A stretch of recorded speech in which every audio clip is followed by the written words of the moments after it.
Clear on the right? Ready on the left? Good evening, fellow Glendorans. It's Monday, June 17th, 2024. It's 7:09 p.m. and the Glendora Unified School District Board of Trustees is going to reconvene the closed session meeting at this time. Reconvene the closed session to open session, that is correct. So there's two items of closed session that we need to report out into open session.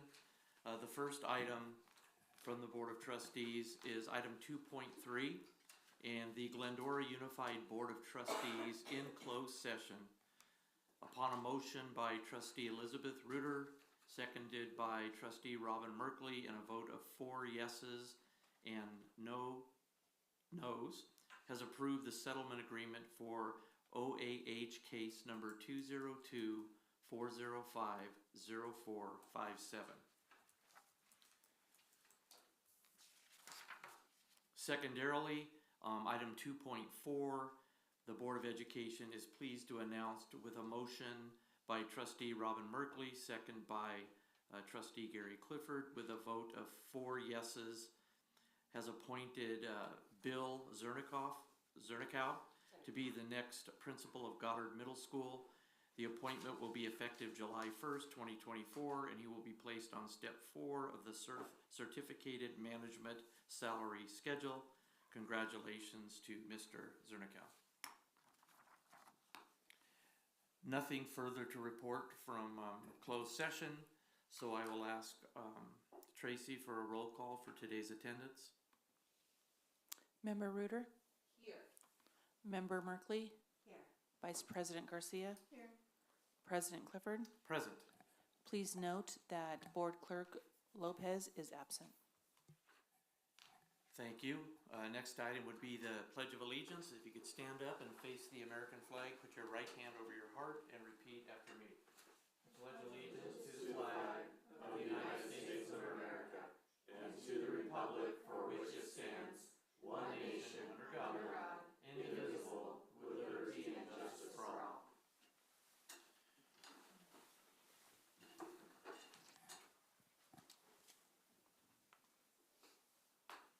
Thank you very much.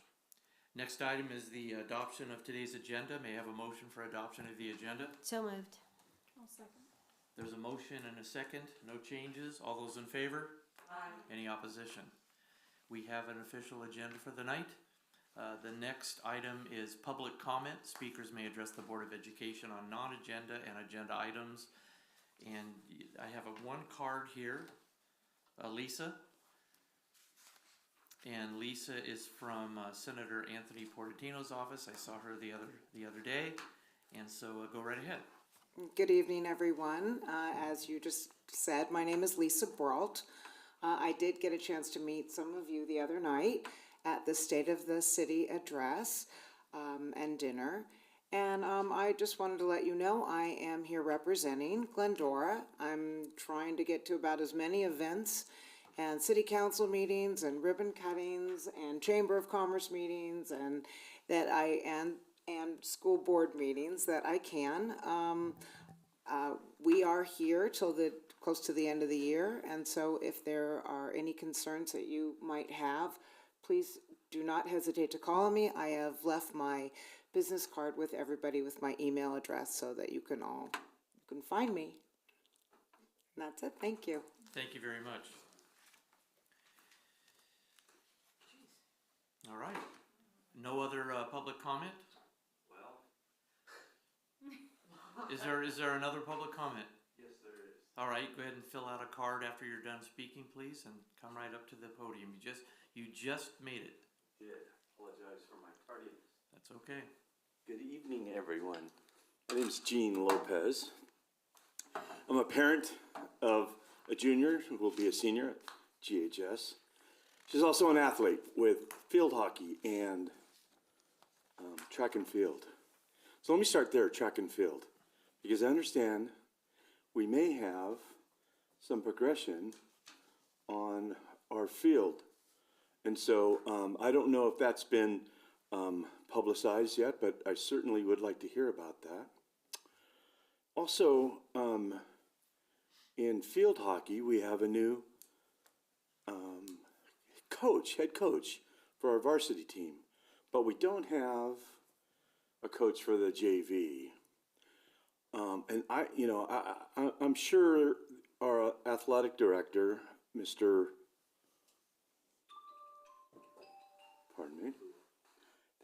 Llewellyn. I haven't approached him, but I think our coach needs some volunteers, whether those are student volunteers or parent volunteers. But we'd like to be on the field, and if we could get some direction there, that would be very, very helpful. Not only to Coach Winovich, but because she may be coaching both teams, JV and varsity.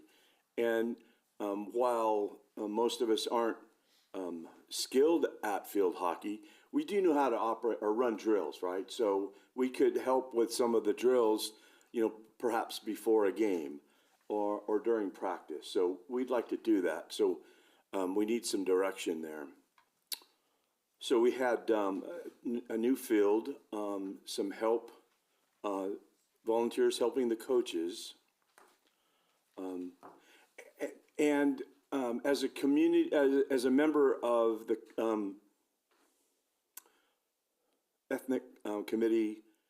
community committee, ethnic studies community committee, Dr. Prince sent us some great information in May. I made some suggestions around using artificial intelligence to help support that model curriculum. And if we could do that, and if some of us on the committee could be involved in that, I think we might be able to bring some good, we might be good resources and bring some of our skills to the instructors who are developing the curriculum. So that's my plea there, to get volunteers and to help and be involved in developing the ethnic studies curriculum. Thank you. I'll fill that card out now. Thank you. I appreciate that very much. We will close the public comment. Thank you. And Dr. Grazi, if you wouldn't mind, during your update, responding to any updates with the track and field, I would appreciate that. And we will go on to comments from the Board of Education. Tonight I will start with my right with Trustee Merkley. Okay, well, it feels like it's been a while since I've been here, but it's good to be back. I got home in time for graduations. Whitcomb, of course, is one of my very favorites, always so inspiring. And then Glendora High School, the weather was perfect. It was such a good night. I just really enjoyed being there. So glad I could make it. And the middle school promotion celebration I thought was great. I like the way that's done. I think it gives the kids something to come together and to celebrate. Anyway, I enjoyed that.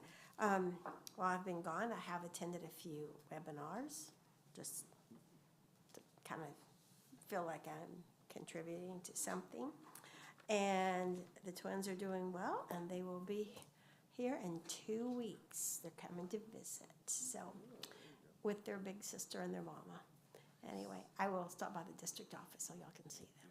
But that's it. Glad to be back. Thank you. Thank you. You're next. I'm sorry. Trustee Garcia.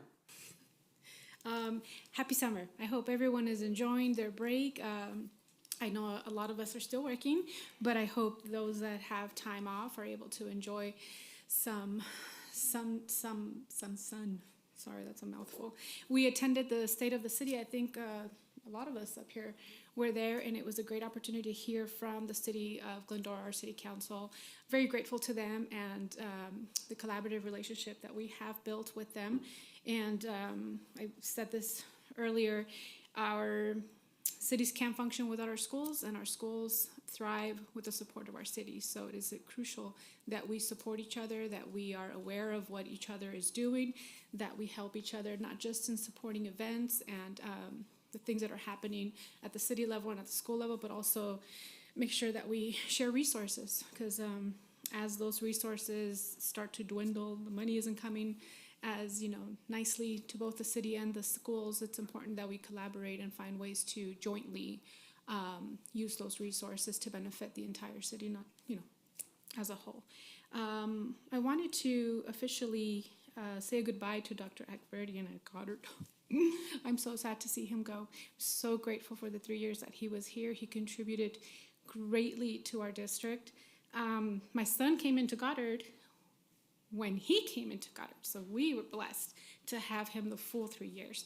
I wish him, I'm not gonna cry because he's gonna laugh at me, but I wish him the very best. What is it? Glendale is very lucky to have them, and I will be there and visit him and make sure they know that. Yes. They are lucky to have him. He's an amazing administrator. He brings a wealth of experience and just a great human being as a whole. So I'm very blessed that we had him, and I wish him the very best in his future. My son is on the Glendora High School basketball freshman team. So excited for him.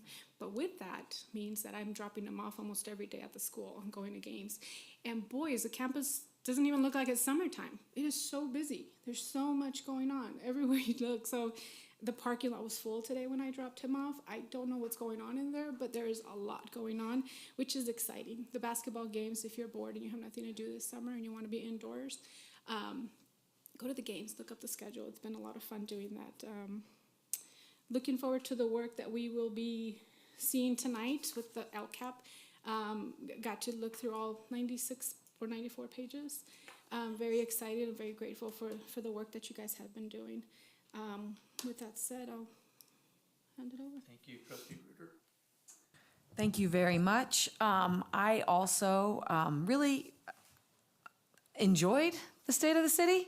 These meetings can sometimes draw out a little bit, but they really they released their new logo. It was a really nice event, and I'm gonna just steal something from them as something I'd like for us to share. It's their mandate that what gets funded gets done, right? We've been talking about some different capital projects. We've been talking about these things, and if we wait till we save every last penny to be able to do everything that we need to do, we're going to be saving for a really long time. So what gets funded gets done. They did, I think, an exceptional job of making a clear case for the challenges that this city and the city government is facing and how they need the community's support. And I think that we have as equally a compelling story, if not greater, as far as some of the things that we need to be working on here in Glendora Unified, specific to facilities, that we need to make the community aware of and ask for their help, because this is a community that really does get behind itself. And so I was very inspired by that evening. So thanks. And like I said, we'll just borrow it. We'll just go together on some of these catchphrases. One thing that Mrs. Garcia just said that sort of triggered something in my mind, and how busy the summer schedule is at Glendora High School. And we've sort of talked about this maybe at a high level, but just something that I got to thinking about this week is I am positive that every summer school class is totally booked at GHS, and maybe there was some overflow or some kids that weren't able to get in due to section limits. Would that be an accurate statement? Yeah. So one thing that I have wondered is, as far as our health and CCP courses that a lot of kids, freshman kids, like to knock out in the summer school program, we have the goal program, we have Edgenuity and those classes. Is there an opportunity to open up some online sections of those classes in order to maybe you have a son like I had that couldn't take summer school classes because of his sport. So then that had to get dropped into his freshman schedule, which eliminated the ability to have an elective. Whatever the case might be, or just to be able to accommodate every single rising freshman that way to do that. So I don't know if we've ever sort of talked about that, if that's something that we could sort of open up for discussion. I understand that there are teachers that want to be teaching those classes, or that there are sections that are designated that way, but I think that there's probably an opportunity to fill sections without having to reduce teachers, and just give some families some flexibility as far as those classes are concerned. I don't know if you'd like to respond to me. Thank you. So I don't know if necessarily every class is full and there are kids, so sometimes those classes fill up and there aren't enough to open another section. Right. But to be honest here, I would tag in the expert, who is the one who runs our extended school year programs. Dr. Naharo, you have any additional comments for high school summer school? Or the ability to use, I know there's credit recovery that some kids are able to access on goal. Not all kids are able to access on goal, but I just feel like college and career planning and health are graduation requirements, right? We've got to, all the kids have to take that. So is there any opportunity to be able to get more participation that way, and also open up kids' schedules in subsequent years? I don't have the exact numbers for the high school. There were very few students of the incoming ninth graders that did not get health and CCP. Other grade levels get priority for that as well. So it was a very small few. The principal of the high school and I have talked about possibilities of online, but we have not really explored it to its full extent. We can definitely talk about that for the future. However, our CCP in the future and some of those classes that are graduation requirements may be being morphed a little bit. So at this point, those conversations may change anyway because of the different courses, including like ethnic studies, that are going to be required in the future. So it might become a moot point in the future. So it was very few that did not. Okay, that's helpful, like to have that context, whatever the case might be. That makes a lot of sense, trying to figure those out and combine or do whatever the case might be.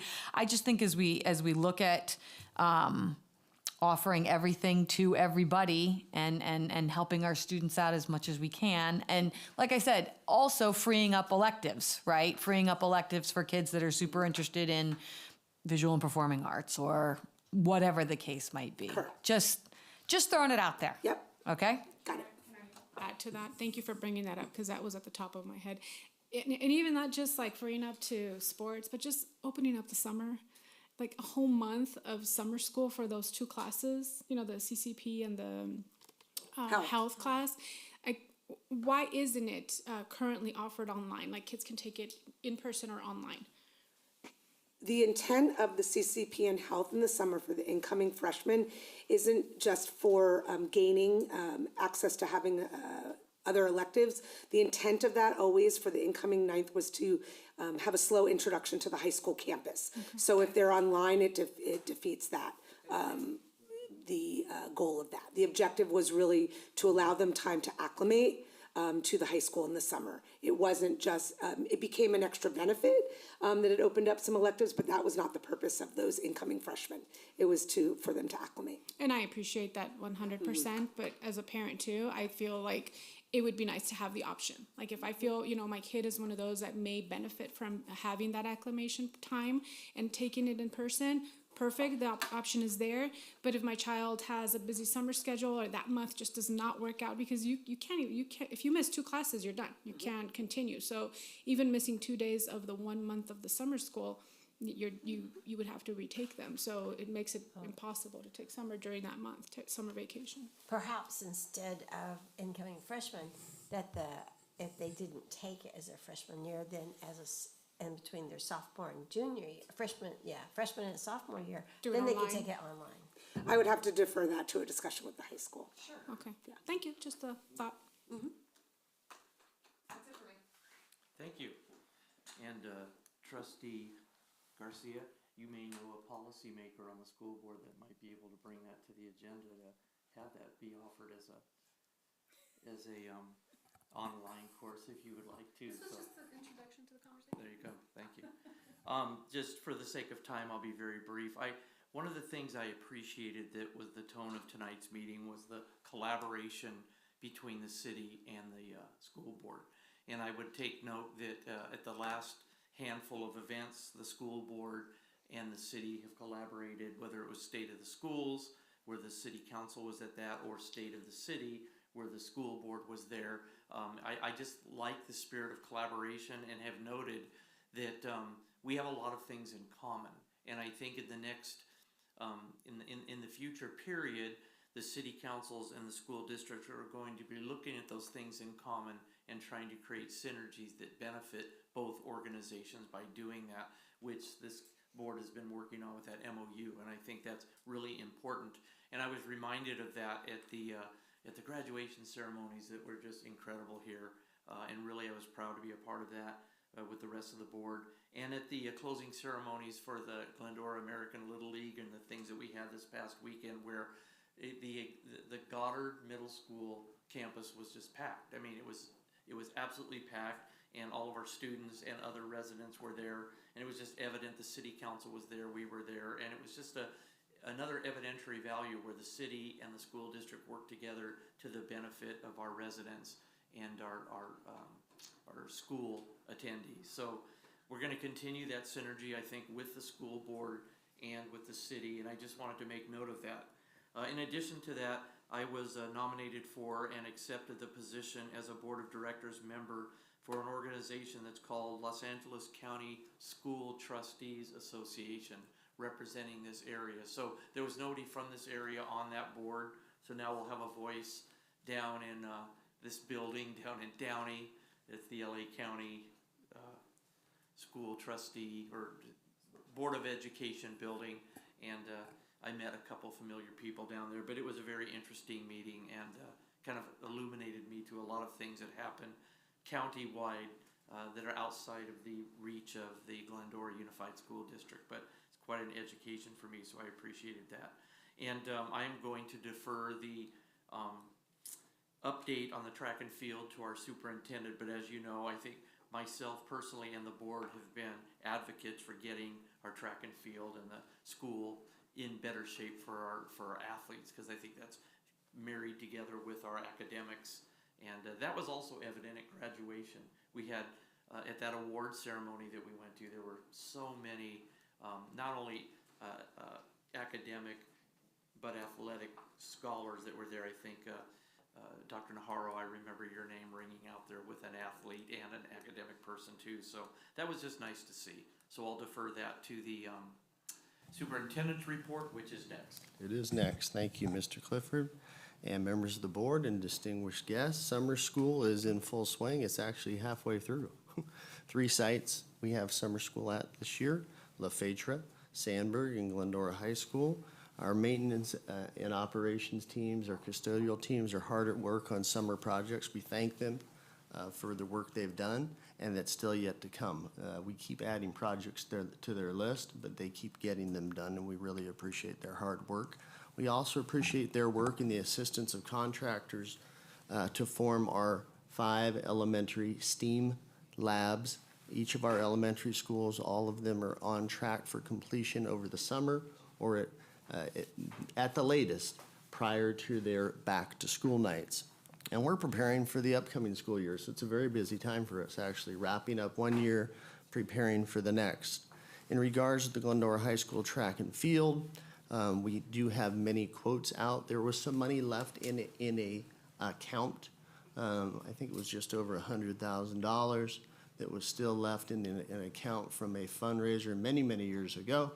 And we're going to use the remaining funds in that account to make a few upgrades. Some upgrades have already been made, and one was in the last couple of years was the long jump run and pit, the high jump pit and pad, and pole vault area for safety reasons. So some of those things were done, but we're looking at some other apron pieces to add or replace, as well as we're looking at the bleachers to replace and looking at the cost, and also to add an appropriate layer of brick dust and have the appropriate machinery to not only drag the track, but make sure that it's maintained in safe order and maintained well. We've also recently made upgrades to the baseball field, which affects the track and field area and our employees and our students, because many a foul ball go into that area. So we're extending netting almost to the minor league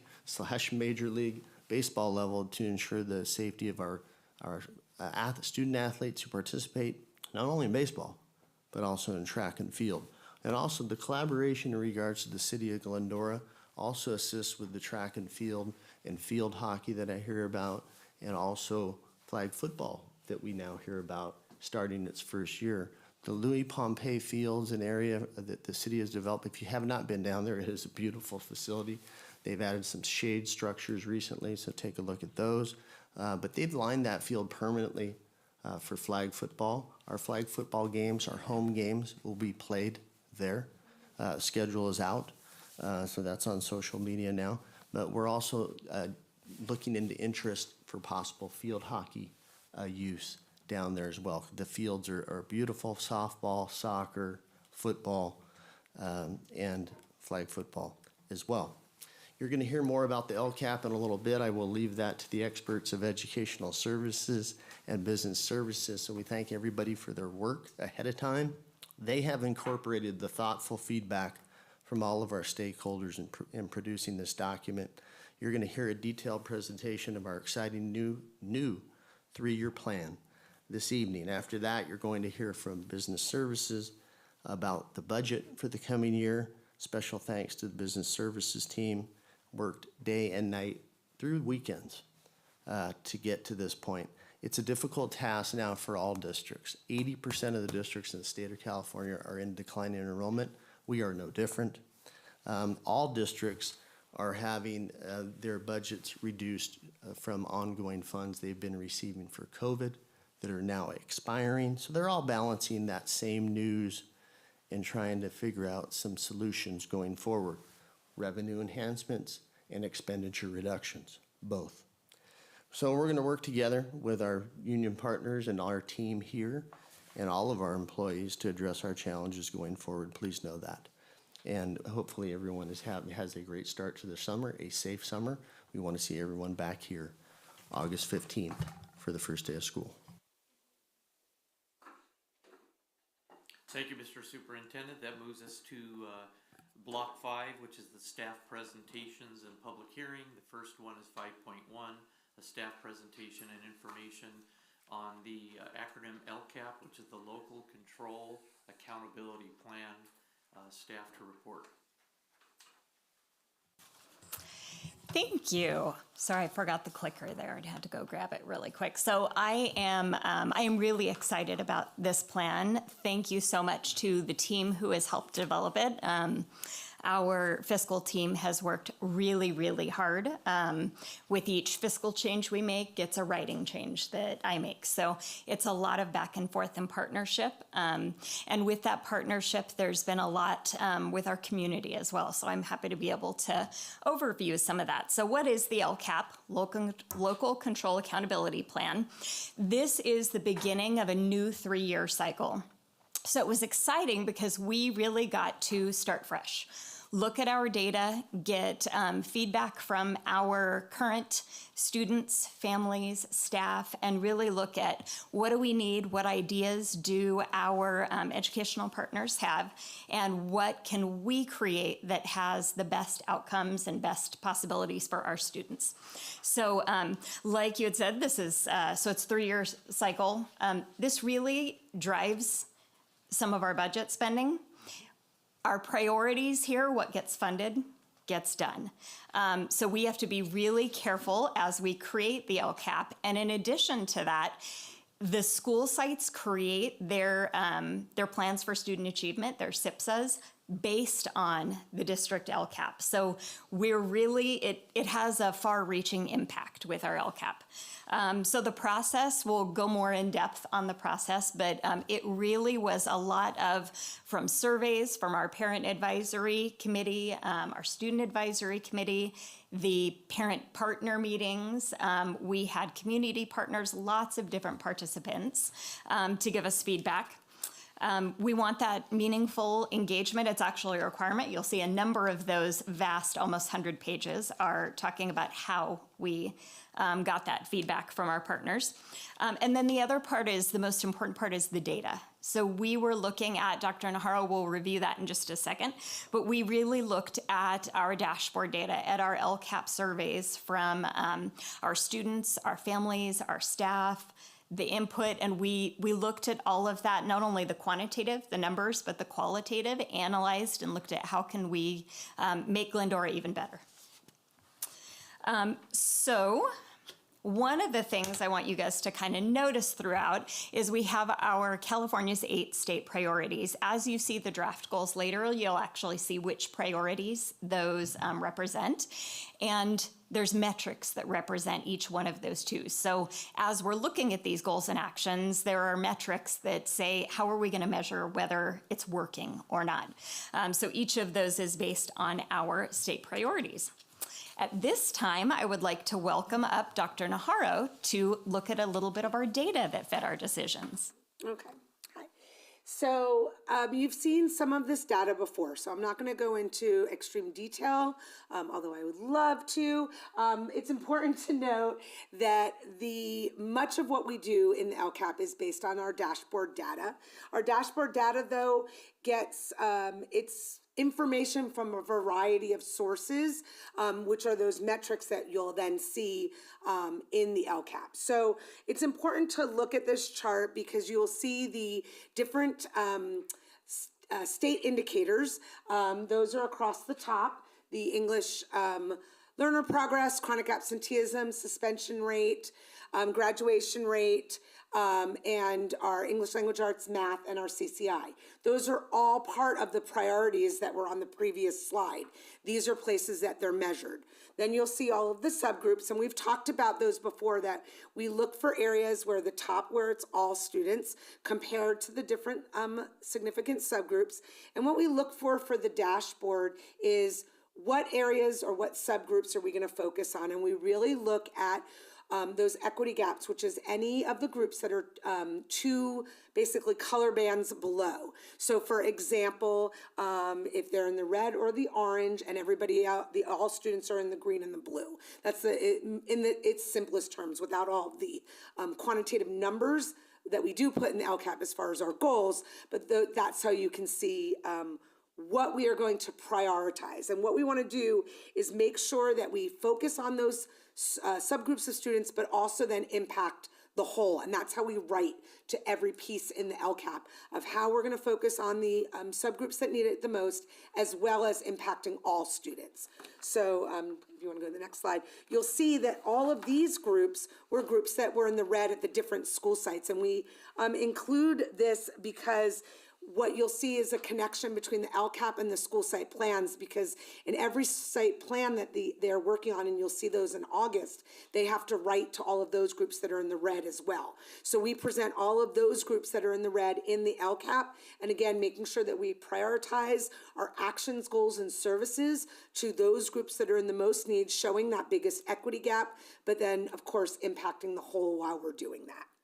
So if we go to the next slide, as Dr. Prince said earlier, we have the 8 state priorities that the LCAP addresses, and we look at that in a variety of ways. We look at that with our local indicators and our state indicators. So our state indicators are covered in the data that you saw earlier with the chronic absenteeism, academic progress, EL progress, graduation rates, suspension rates.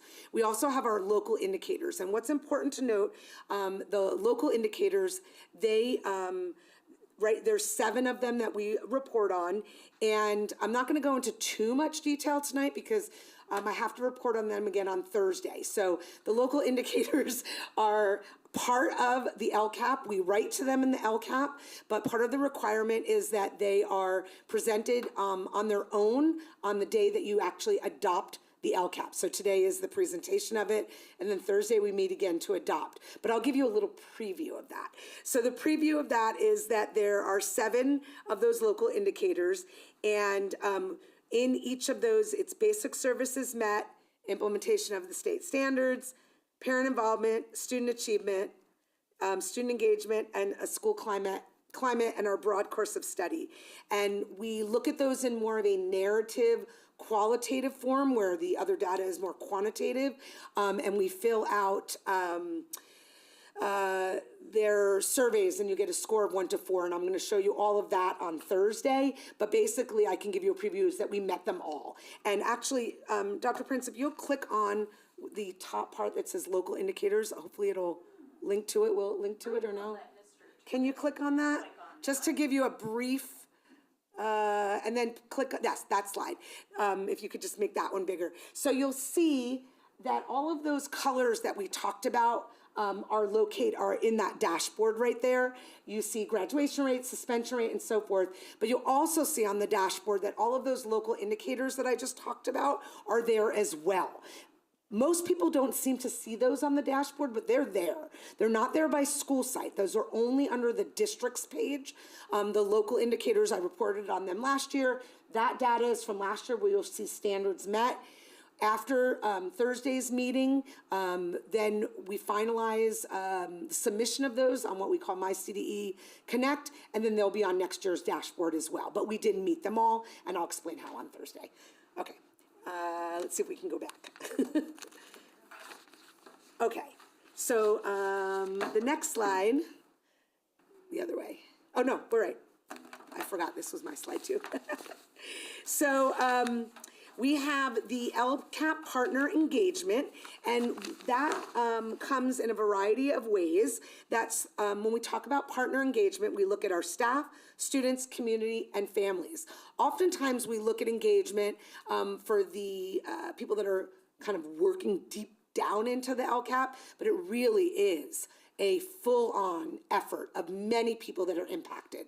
So it's our teachers, our classified staff, all of our staff that works with students and support students, all of our families, and our students themselves, and our community partners. So our staff, they participated in our LCAP survey, which I'll share with you in a little bit.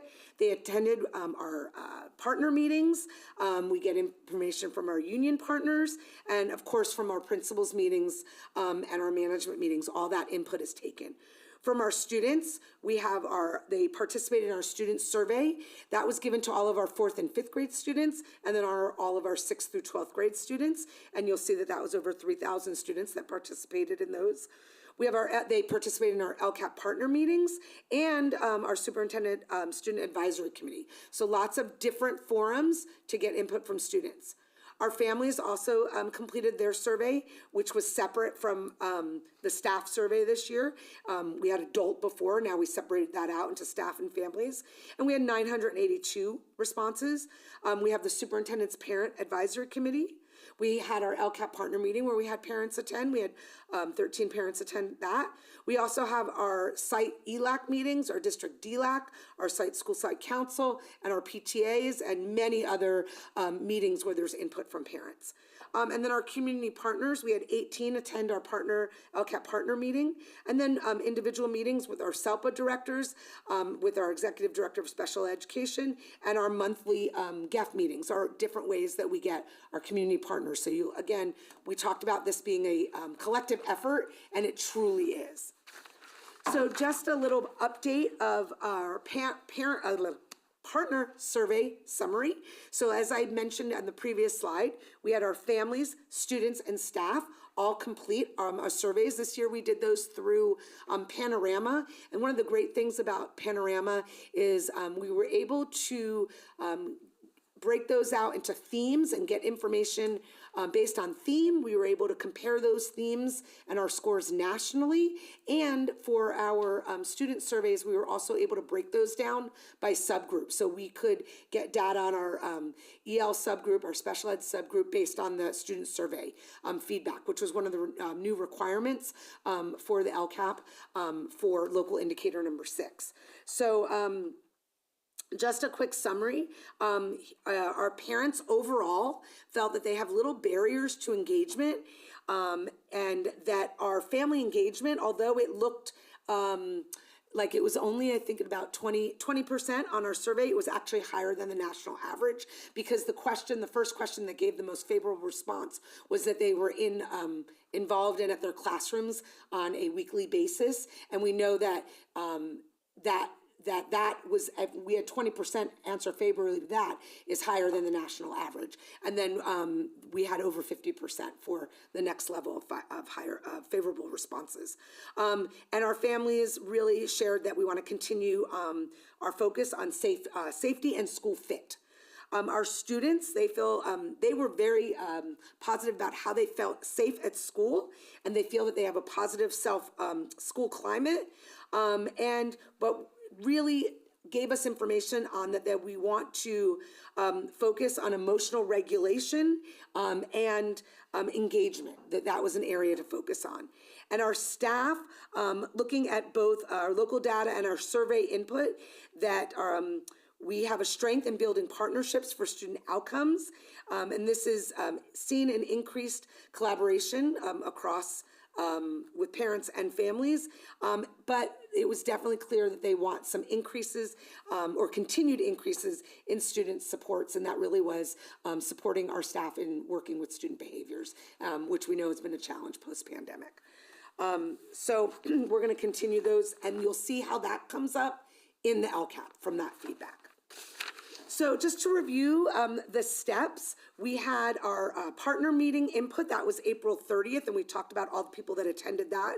We had our preview meeting, which was on May 16th, where we were able to share how, for each of the draft goals, where the input was shown.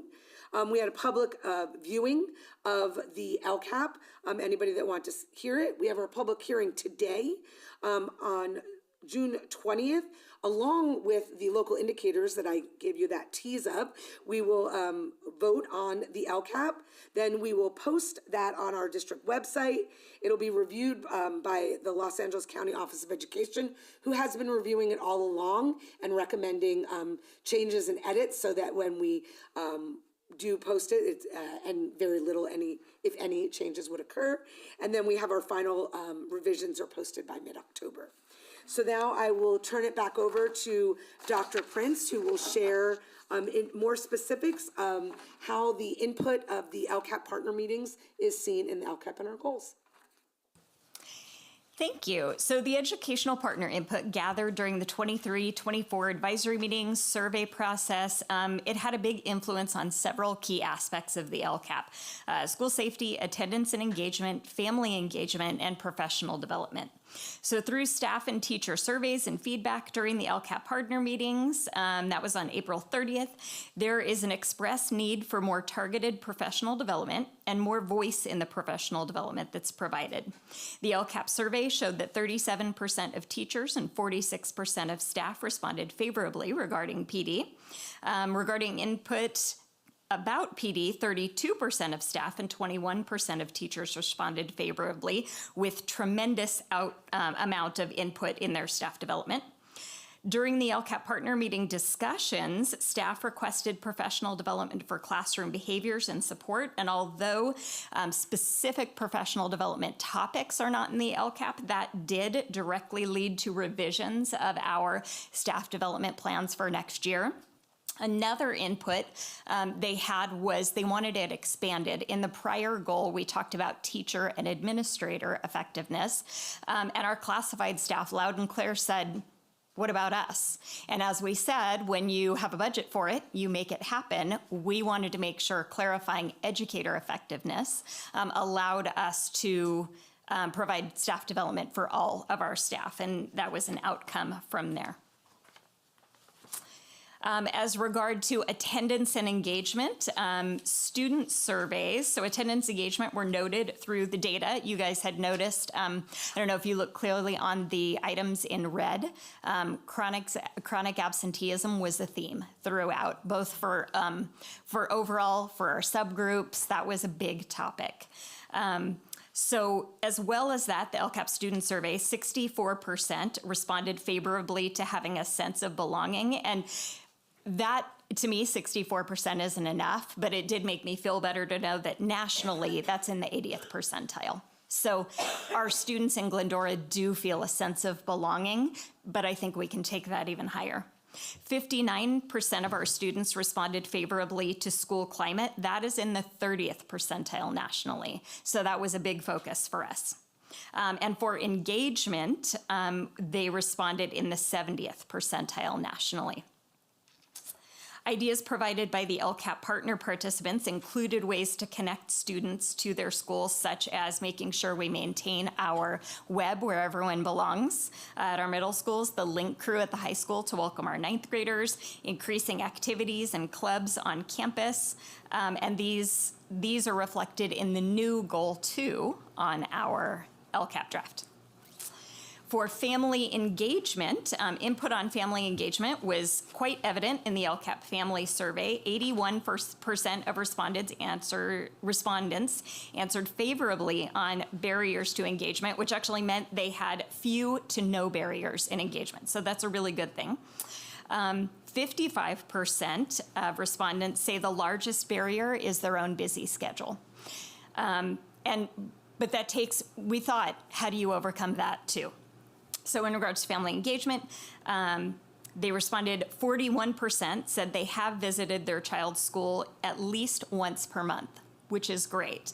But during the LCAP partner meeting feedback session, we had talked about how do we engage you more? How do we engage our families? One of the things was the request for more family nights, whether it's a VAPA night, a literacy night, family engagement opportunities, family education, but also to really look at what are some of the barriers we could break down. And some of those were busy schedules. I can't do that with my little kids and feed them dinner. So at our last meeting of the year, which came after our partner feedback meeting, we bought pizza and grant money, by the way, and we had a teacher come over, and our AVID students did some volunteer hours, and they babysat the kids right next door to the meeting, so that parents could, we've got your kids, we're feeding them, you pay attention to what's important about attendance with your students. So looking at breaking down those barriers, and you'll see that in goal 3 in the new plan.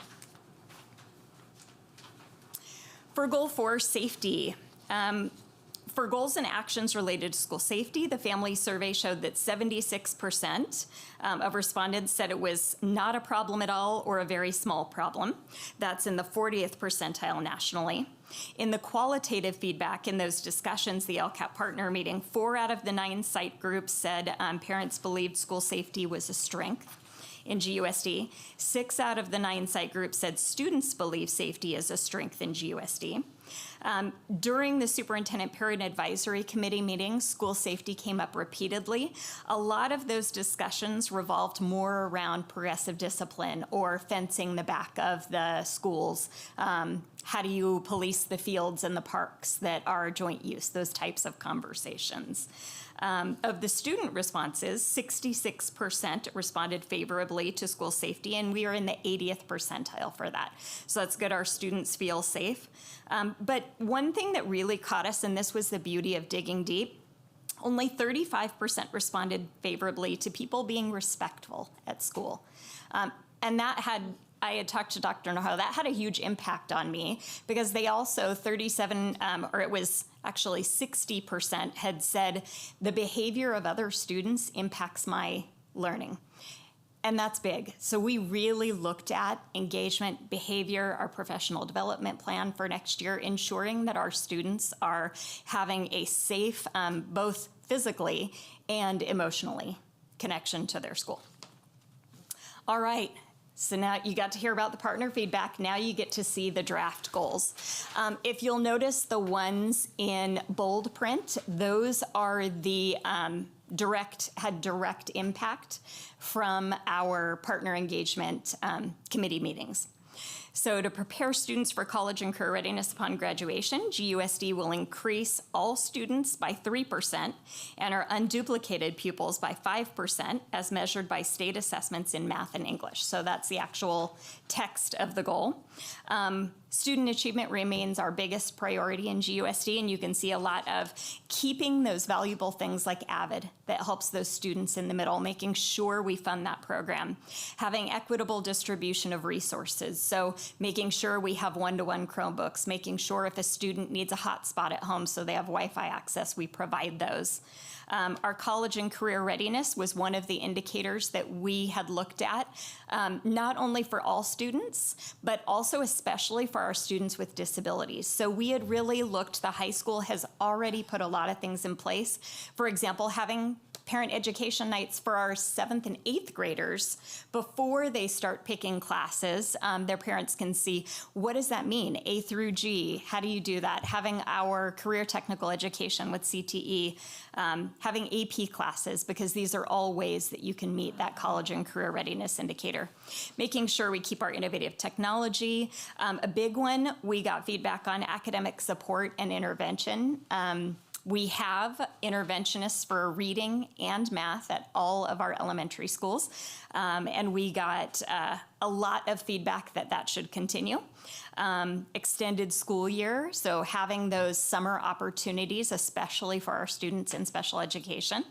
Our GATE, our robust GATE program, and our innovative programs, you can see the various that were bold print there. Dual language, our visual and performing arts, and our STEAM labs, which all 5 elementary STEAM labs should be done before the school year opens. So that was goal 1.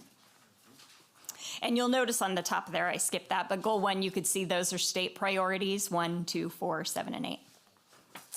So for goal 2, student attendance and engagement, this was a whole new goal, and the language, GUSD will increase average daily attendance by 1.5% and decrease chronic absenteeism by 1% overall, and by 3% specifically in students with disabilities over the next 3 years through a focus on attendance awareness and supports, student engagement, and a positive climate at each campus.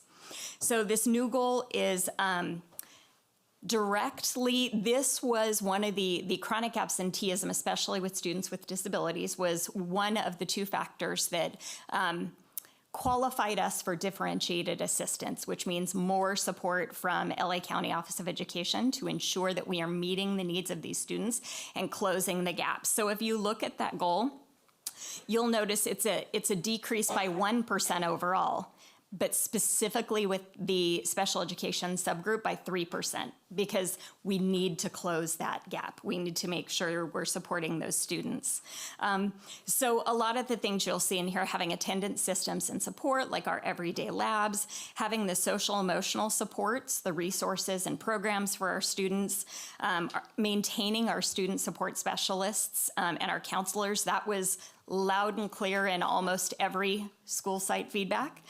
They really want to make sure we maintain that. Having our cultural esteem, so looking at things like, for example, that Dr. Ekverdian is so good at Goddard, and expanding that opportunity.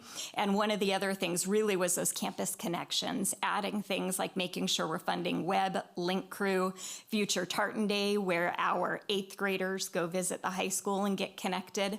Our GHS Culture of Plaid that Mrs. Norell has been doing. Lots of clubs and activities to connect our students. Maintaining that student voice and maintaining the Glendora Gives Resource Center. One of the amazing things that Ms. Wilson did this year was she, in order to make sure our students can connect, can attend events, she had events for both of the school's proms where they could have, they could come get formal wear, they could get their hair and makeup done for free, making sure that there are no barriers to all students being able to participate and connect with their schools. So that was really important to us. This is I really love that goal. So family and community engagement. And this is an expansion. In past, this was a communication. So communicating with our families, making sure they knew what was happening. We have maintained that. You can see the first action under goal 3, maintains communication, making sure we have multiple platforms, multiple methods, social media, the website, lots of different ways, our newsletter, making sure parents always know what's happening, maintaining those language and accessibility features like like we have through Parent Square Communication, but adding some family education and family interaction engagement nights, like those VAPA nights, perhaps having some nights in our STEAM labs, having literacy nights, also having that family and community voice through continuing our groups like DLAC, ELAC, School Site Council, PTA. And then finally, our last goal, priorities 1 and 6 for safe schools. This is the district will maintain physically and digitally safe school environments to ensure students and staff are supported in their teaching and learning endeavors. So this is in addition to the protocols and systems, our safety personnel, our school resource officers, things like our catapult emergency management system, making sure we have our safety response protocols, SRP and SRM for reunification, basic facility maintenance as we used to have a lot more on facilities in the old LCAP, but that's really outside the LCAP, and business is working a lot on addressing those through facility other ways through business ventures. So here it's the maintaining that basic safety, but also looking, in addition to the physical safety, looking at the technology. We have our students online. We need to make sure we have filters in place. We have cybersecurity in there. So that all involves this. And then maintaining the support systems and staffing to make sure we're doing that. And then our last one is a new addition, an emergency response trailer. We learned from an incident a few years ago where one of our schools had to go on lockdown and go to an alternative location to evacuate. And I learned a lot going to help and participate with that. Dr. Osborne, Dr. Nahara was directly involved as she was a site representative at the time. And one of the things we really realized was when you have to relocate off-site, you don't have the supplies. Glendora is amazing. They pulled together in the grocery store, sent us water, and local stores sent us over pop-up tents, and the middle schools drove over chairs, and it was wonderful. But we want to be able to respond in a second when those things happen. We had an existing trailer that was not being used. So now it would just be making sure we stock that and we have it available so that should there ever be, we hope we never have to use it, but should we need it, we have it available. And now I will defer over to Mrs. Walzak to talk about the LCAP budget. All right. Thank you, Dr. Prince. This is just a quick overview of the 23-24 LCAP budget and expenditures and where we ended. So the blue is the 23-24 budget, and the orange is the expenditures, estimated expenditures for the 2023-24. So for goal 1, budget was 8.7 million, and then our estimated was 9.7. And then for goal 2, we have 4.8 S budget and expenditure estimated 4.8. And goal 3, budget was 417,000. Estimated actual is 194,000. And goal 4, 65.5 million budget and 70.7 estimated actual. Also just wanted to mention that the budget on this was when we originally approved the budget back, or when we presented the LCAP. So any modifications that we made during the first interim or second interim are not part of this budgeted amounts. Thank you. That is the end of our LCAP presentation. If you have any questions, our team is available to attempt to answer them or find out and report back later. Thank you. So what I'd like to do is hold those questions for a moment and open up the public comment period. After the public comment period, I'll close the public comment, or I'll keep the public comment open and ask if the board has any questions for that discussion, and then close that out, if that's okay with you on the board. Okay, so that being said, it is 8:08, and I will open up the public hearing for the LCAP Local Control Accountability Plan. Is there any public comment regarding this hearing? Yes? Yeah, just speak from here. No, just come up to the dais, state your name, please, and you'll have 3 minutes to speak on the hearing, on the item. My name is Mike Barron, and I just want to say thank you for such a thorough and well-intended presentation. A lot of information. I think it was I was impressed by how it was all put together and how everyone participated in providing that information. I saw some numbers that were like 45%, 60%. I was looking through my notes so I could tell specifically what that was, where it seemed like if you just take a straight 0 to 100% grading scale, if you got a 45%, you wouldn't think that was very good. And so I would just like you to think about, you don't have to respond to it, but just think about some of those low scores and maybe what the implication is. And I heard you say about getting additional funding to try to reduce the gap, the equity gap. So I think you're well aware of that. I think offering the information about where does this 45% stand in terms of national ranking is very significant. So all of a sudden maybe a low score is really not as low as what we think when you compare it against the national average. So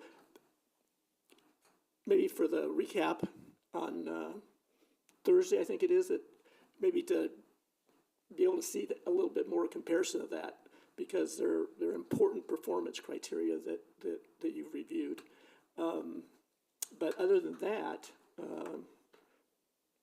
I just want to say thank you for all the effort and the good work. Thank you. Thank you. Is there any other public comment?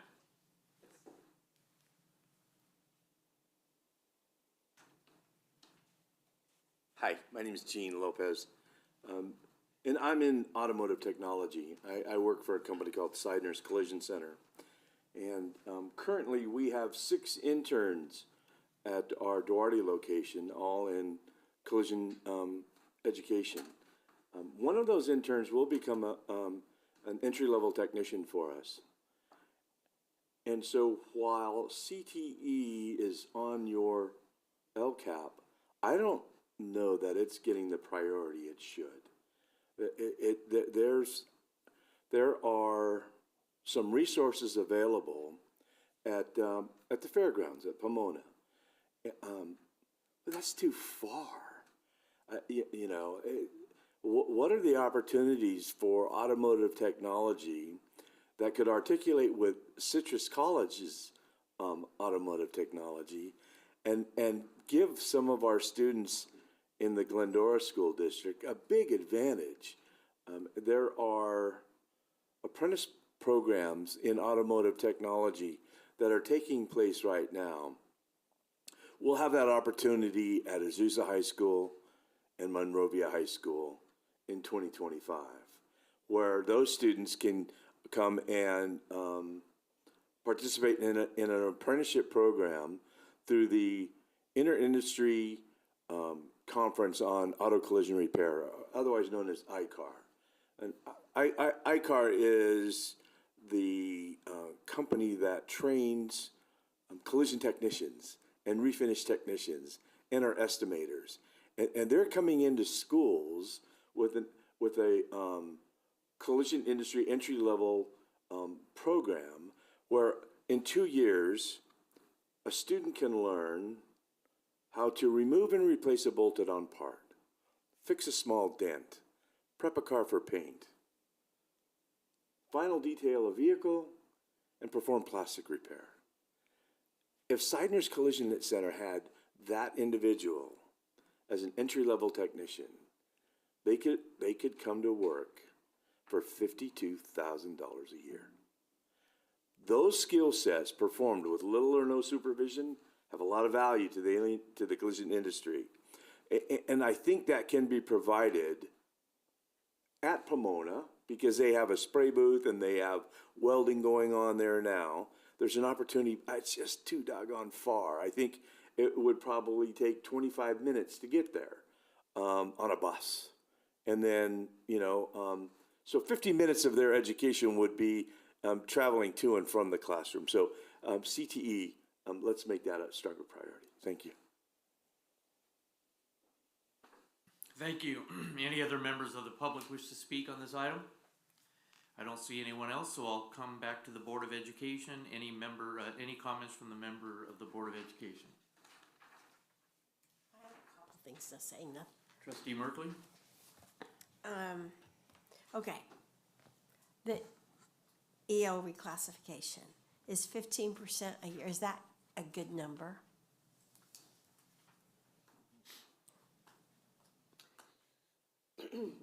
Currently, we have 345 EL students.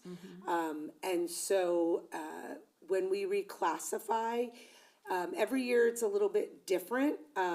So I wouldn't say, it's hard to say good number, bad number. I don't necessarily like that term. It's really looking at what we're doing in order to support them to reclassify, as well as what we do and how we monitor them once they reclassify. Really and truly, the number that we want to look at is when they reclassify, we know that we're doing a good job because our reclassified EL students outscore our English-only students on all of our academic areas. So we want to make sure that when we reclassify, we're reclassifying the right students. So we reclassify throughout the entire school year, which is something we just started 2 years ago once we used the Elevation platform. So we've been increasing that number, so that number is never stagnant. We start reclassifying. I'll start reclassifying first thing when we come back in the fall, and we can reclassify all the way until they start taking the LPAC February 1st. Okay, and so you reclassify all grades? We reclassify 1st through 12th grade.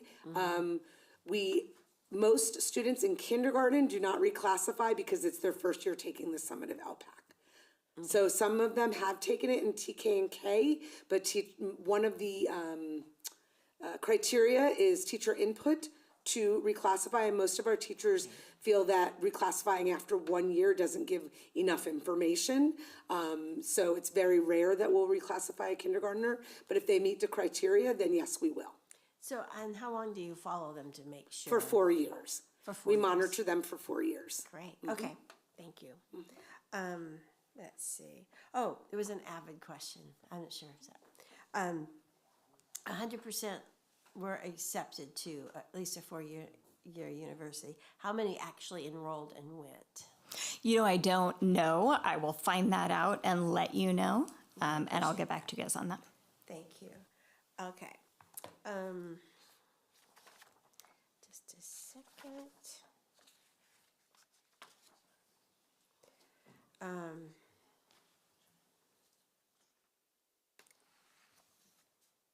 I'm not quite sure how to ask this. I'm looking at the 64% favorable sense of belonging. I know that we're working to make that even better. Do we know, is there anything in common, like the students have in common, that make them feel like they don't belong? No, we really dug into subgroups, and there wasn't a marked difference between each of the subgroups and the overall. You guys have heard from me since I was the Goddard assistant principal, every role.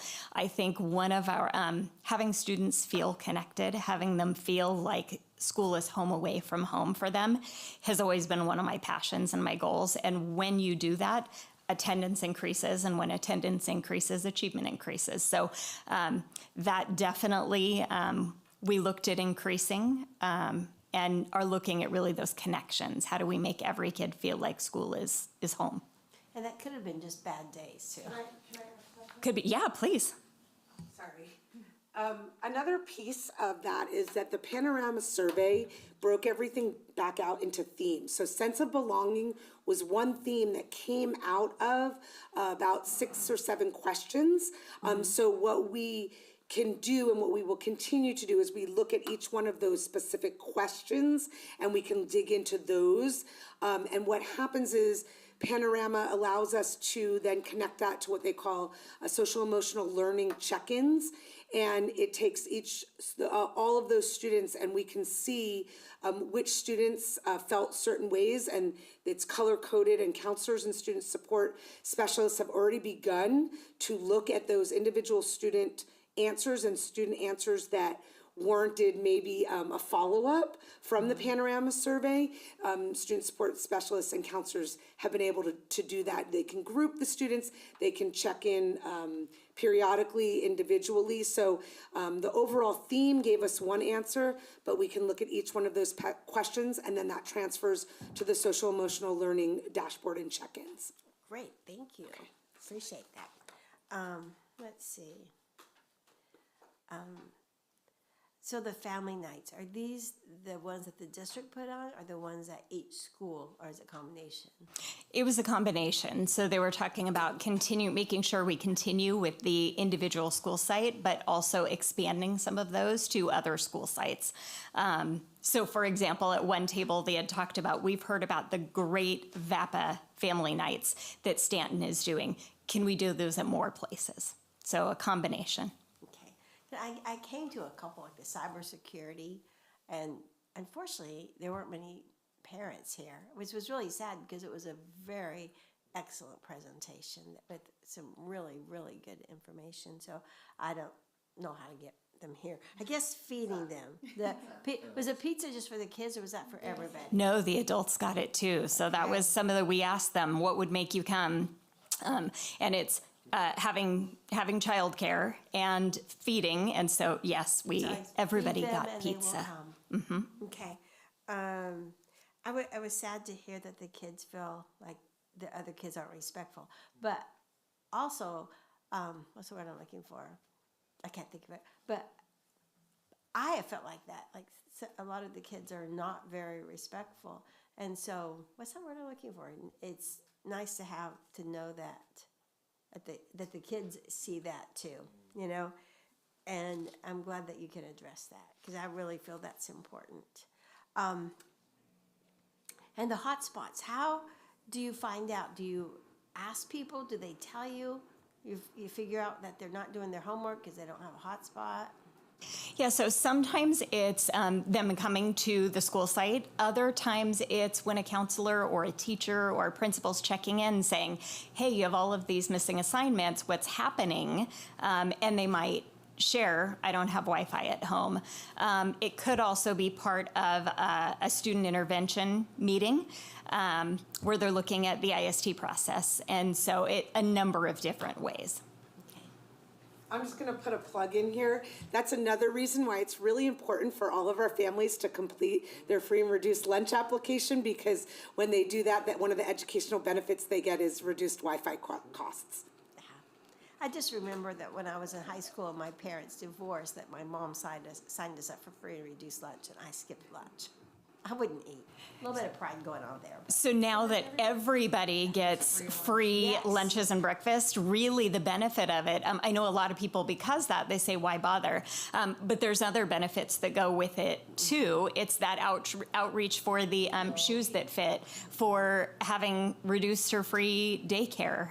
So lots of other benefits to qualifying for that. And when you go through the line, nobody knows the difference. Well, and last year, I know that when we were passing out the backpacks and stuff, we gave out information. I know that as I talked to each person, I kind of recommended, and I was a little pushy. You need to sign up for this. Anyway, I thought it was great. And then the high schools get on board. Last year, I thought that was such an amazing day. How could kids not feel connected? It was so, anyway, I thought that was brilliant and inspired. And one more thing. Emergency response trailer. You have the trailer. Is it stocked?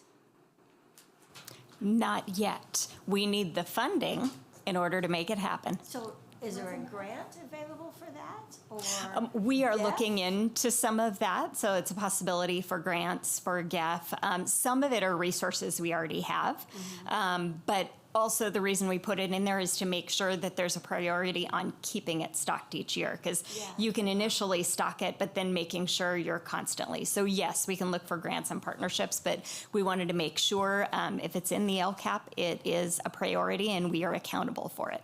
And just so you know, Skittles last forever, because we had our little backpacks and we had to open that just to check it out. You got to have a treat when you're stuck in there and nothing else, and the Skittles lasted forever. Better than chocolate, because chocolate will melt and will get nasty, but anyway. Thank you. Okay, I have a few questions. One, just for my own edification. I read that you had 416 students K through 7 in extended school year. 60% of students in the extended school year in 22-23 returned in 23-24. Is that consistent? Is that, it concerns me because I feel like you're hoping that the extended school year is helping them kind of catch up and be ready for the next academic year. But if they're returning, we're not talking about new students, we're talking about those kids that took it, they'll be back because they need to. So part of that is our special education, and if they have it in their IEP, it's offered so long as it's in their IEP. So part of that, but I'll let Dr. Najarro elaborate on the general education extended school year. Actually, you pose a great question. It's something that's been on my mind a lot this summer as we've been looking at the summer acceleration summer school for K-7. Trying to find the most effective way to reach out to our students during the summer and really analyzing through qualitative and quantitative data. Is this the best way? So I do appreciate the question. I don't have the answer for you, meaning I started last year, started to look at it again this year. That's how I was able to look at that data. And I told Dr. Prince recently that I know one of these days I'm going to wake up in the middle of the night with an idea that I think will enhance what we do. We added the enrichment, which I think has impacted the engagement and the attendance, but we're still only at about 83% positive attendance. And by the end of the third week, that does shrink. So we definitely will continue to analyze the best way to service our students in the summer. I have faith that that idea will come to you. I'm hoping. Thank you, and I'm looking forward to hearing about it. In a lot of your little descriptions for the goals, the communications person kept coming up because I believe it was part of the last cycle's goal to have that. And it keeps getting referenced as, okay, that we didn't meet because we never had one. So, and I understand the fiduciary responsibility that we have. We don't want to, get more people if we can't afford it kind of thing. But is that something that we should consider looking into, even a part-time position? Because I feel, and I may be completely wrong, and this is why I'm asking this question so you can correct me, that a lot of staff time, like your time, Josie's time, Miss Wilson's time, is being used in creating these newsletters and creating social media posts. And is that the best use of your time? When we can get someone who that's what they do, and it is a consistent message through all the schools, a consistent messaging and posting that goes, what we post on our website gets posted on the newsletter, gets posted on Repetition Matters, right? That's how parents get, they understand that, oh, I read it 3 times, then I'm gonna remember that it's happening. The pizza and the daycare situation, when you said, how do we get them there? It's about a consistent message. I spend time on social media looking at all of our sites. And what I find, and I'm not trying to put negative light on it. I'm trying to find, it's an opportunity, in my opinion, that we consider maybe hiring somebody or assigning that responsibility to one person in the district who may have the time. I don't know who has that time. That's what I'm thinking. Maybe we need another person to do that has the knowledge and understands that type of communicating to our community. The city, and we're going to bring them up because they did a phenomenal job during their State of the City. But, I believe they have someone new because I can see the difference. I can see the difference in their website, in their social media, in the way that they communicate. It is stark, the difference from a year or 2 ago to today, and it's having an impact. And I think it's important that we consider hiring somebody or assigning that position to someone so that we streamline our communication to our community. I don't know if that's a question, it's more of a thought. But if you have any ideas, feel free.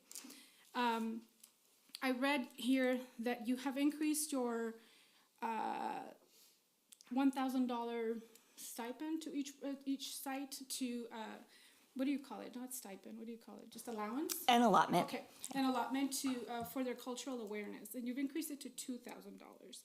But also, and careful with the words, because one of those said that the schools that did use it, which leads me to believe that there were schools that did not use it, which leads me to my question, And how are we as a district up here guiding that type of cultural awareness? Do we have some type of, and I think I've brought this up before, are we kind of telling them like, okay, this is what needs to be acknowledged, and then kind of give them some freedom in how they execute, thank you. Or are we just kind of, here's $2,000, see what you can do? I'd like to know more about how that $2,000 per site is going to be used.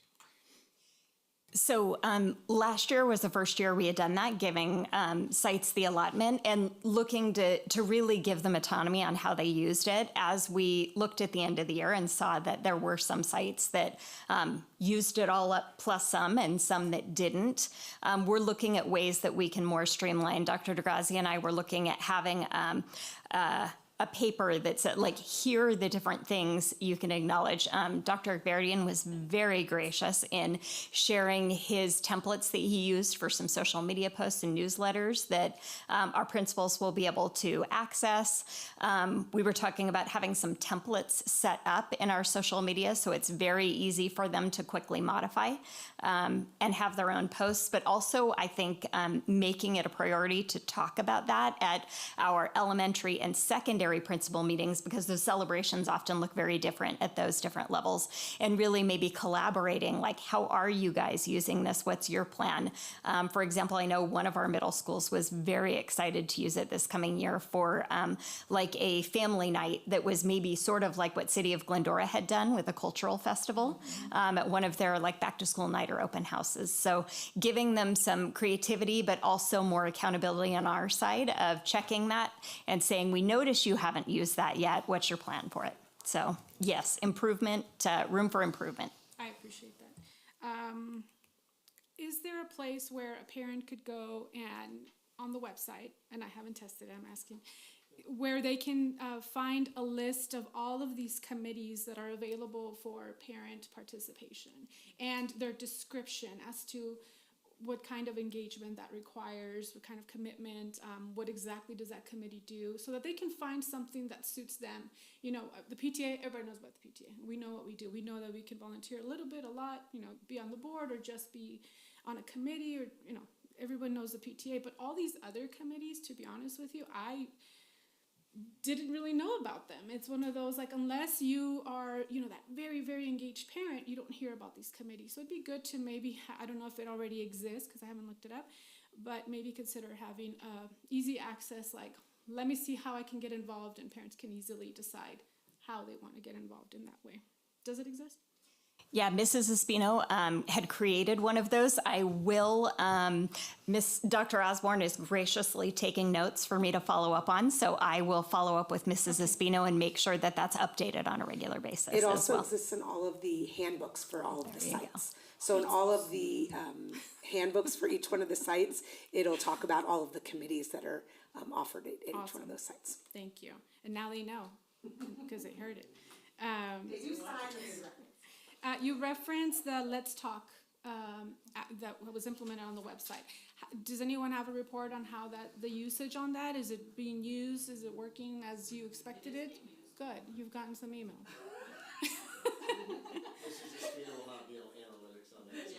Okay, I would like to know how that's working. Yes, you do. You get Awesome. Oh, good. No, that's good. Awesome. Okay, 2 more questions, I promise.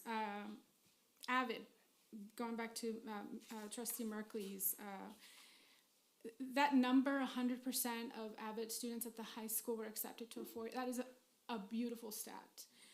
How do we replicate that? How do we make it so that Avid tools and the way that Avid learners learn and are exposed to other colleges is a district-wide, just everybody's an Avid. It's just the way we do business around here. Because all the numbers tell you that Avid works, that Avid is phenomenal, that it is an incredible support system. So is it something that we hope to implement and adopt as a whole in our district, and what does that look like? Yeah, actually, one of the great things we've been working on this year with Mrs. Kent overseeing AVID. So we really we're expanding our AVID school-wide. We're trying to get more teachers trained. I know Mrs. Kent, a lot of our AVID coordinators for site do a little 10-minute mini lesson at each site.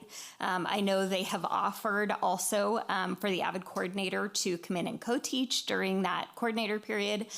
They've offered some release time for subs to come in. We are expanding that a school at a time. So, for example,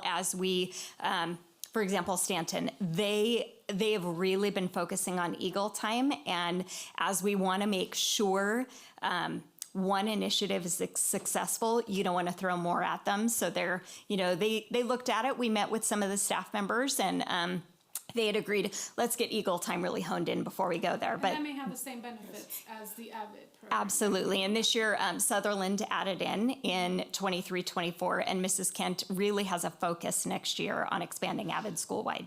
With that, one of our educator effectiveness academies next year, we had 8 this year, we'll have 10, I think, next year, and AVID Strategies for All. It will be one of those educator effectiveness academies. So teachers that are not in AVID schools or AVID teachers will be able to come to that for the 6 one-hour sessions.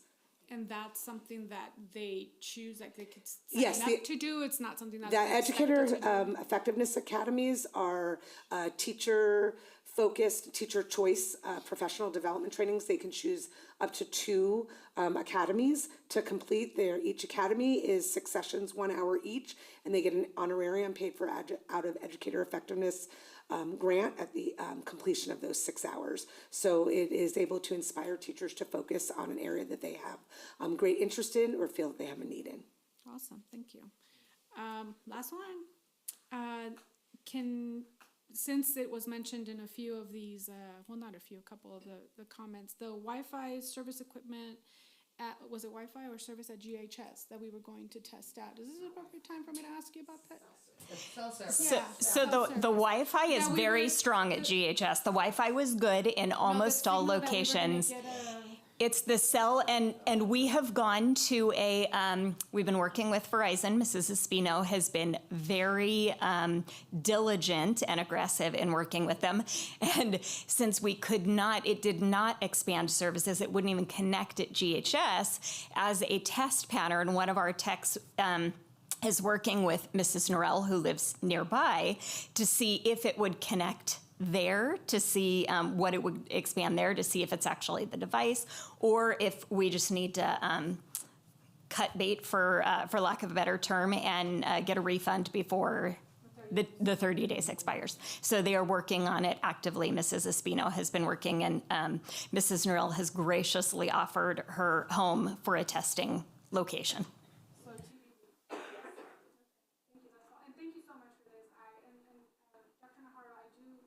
I do want to publicly say thank you. Every time you're up there and you speak and you totally geek out in the colors and all that, but it has been so educational for me, so thank you for the way that you present. I appreciate it. There comes some benefit to going later in the order because you get a lot of your questions answered.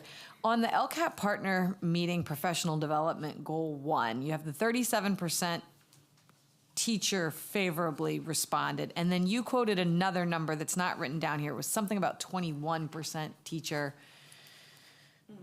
something about their professional development. Yeah. 21% was their input.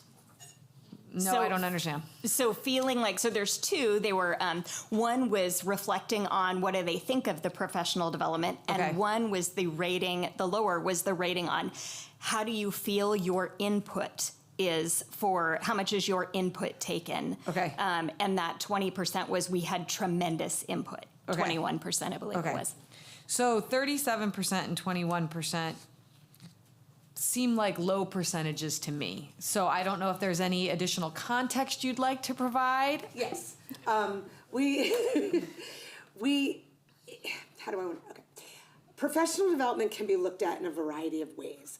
And when you just use the word professional development, which it does in the surveys, it's open to a broad interpretation. So often we get the feedback. So we did do a professional development survey outside of the LCAP survey based on the Educator Effectiveness Academies and our 2 full PD days, our non-student days.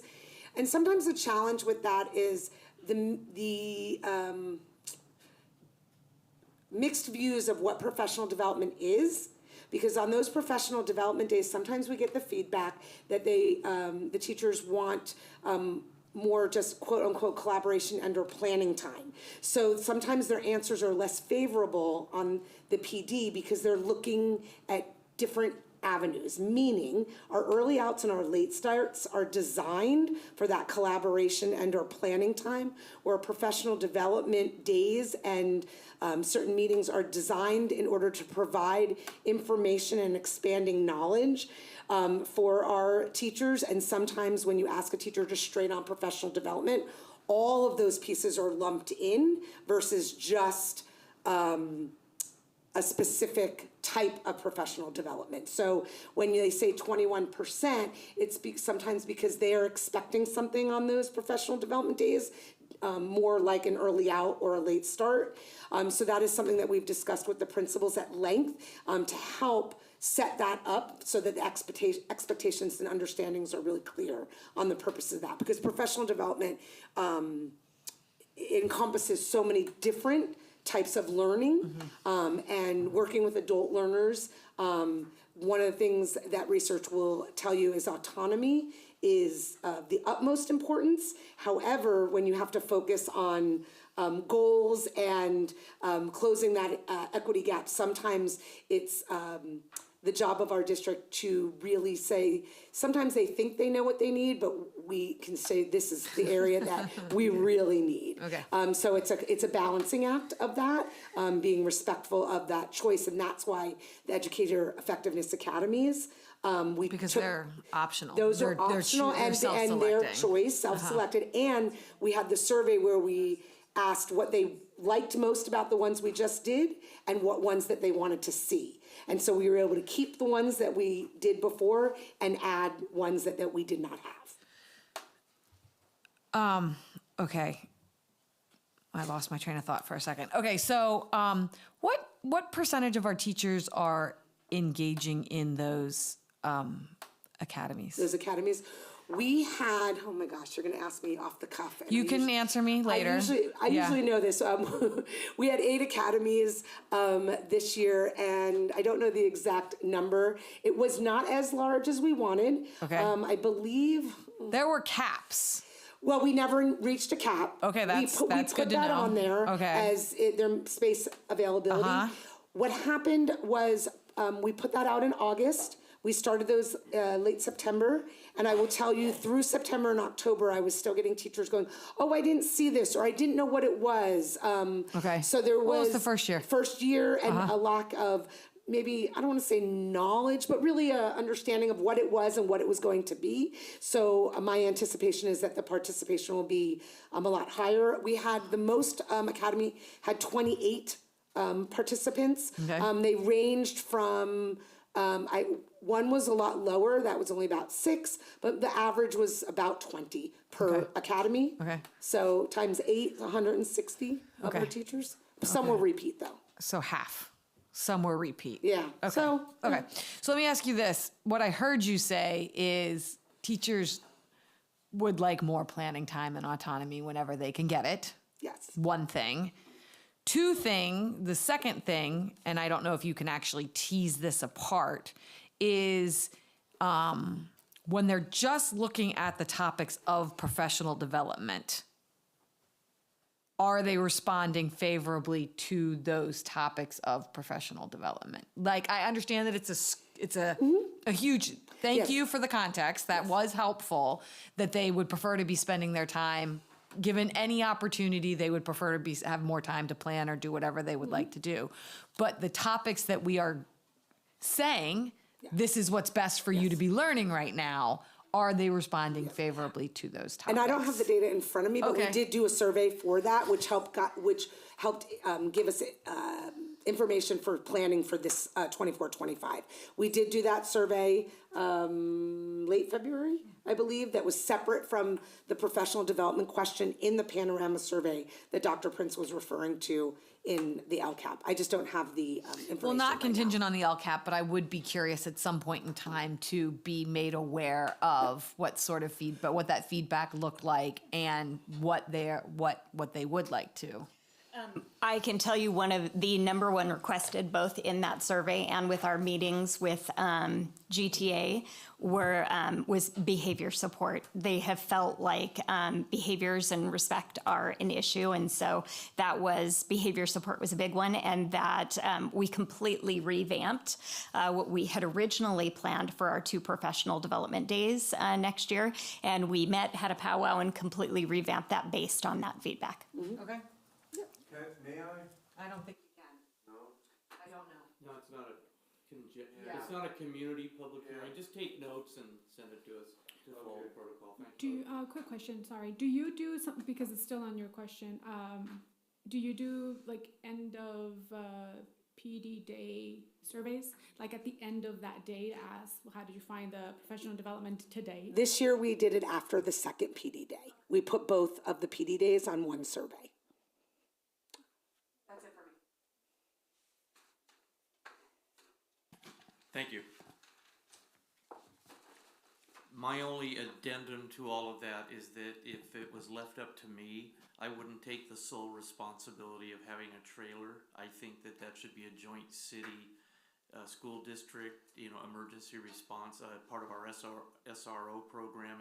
We manage schools and academics, not emergency scene things. It's not it's not our number one priority. The SROs and the police department certainly understand that. They have 2 very equipped, huge command center vehicles that are ready to go at any time.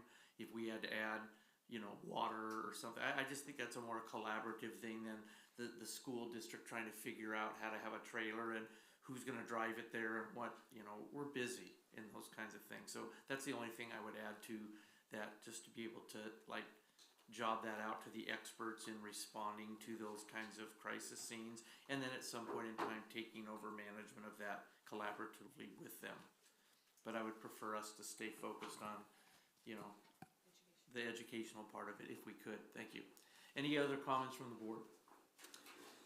Okay, so at this time, it's 8:45. I'm going to close the public comment, and thank you very much for that report. The next item is 5.3. It's a staff presentation and information. Oh, before I say that, if there's any other feedback that the public heard during this public comment, please send that to our superintendent and copy the board so we can respond back to your comments. I think that would be the appropriate way to handle that. Thank you. Item number 5.3 is a staff presentation and information on the 2023-2024 estimated actuals and the 2024-2025 fiscal year budget. Staff to report. Thank you.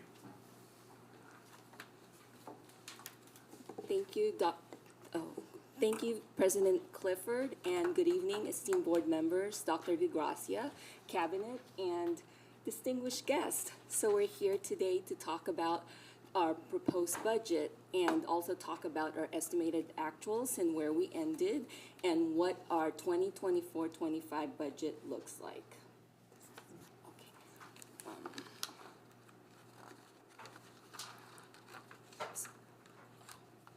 Do we have the clicker?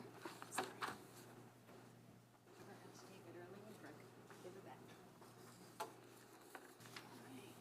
So what's included in our budget or the estimated actual? So for this, we include the 2023-24 estimated actuals for all the funds. So basically, we have about a month left of school, so we had to estimate where we think we're going to end by June 30th. And then we have the 2024 budget for all the funds. That's a general fund and other district funds.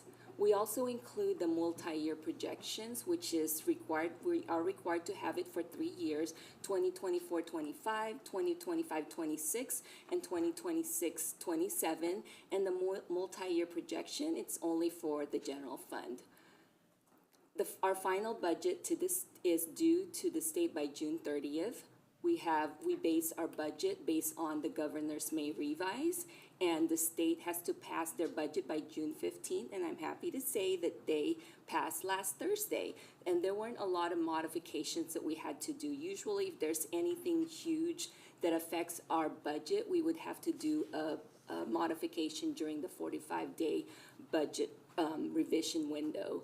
And then throughout the year, we'll make modifications and revisions on the budget depending on where things go. And also, the budget is fluid, so when things happen, we certainly want to make the adjustments to that. For the estimated actuals, like I mentioned earlier, it's our best estimate of where we're going to end. And it also reflects the budget, the current year budget, and the revisions that we've made throughout the year, such as the first interim and second interim. Also, we review, for the estimated actuals, we also review the LCFF calculator to make sure we have the most current information.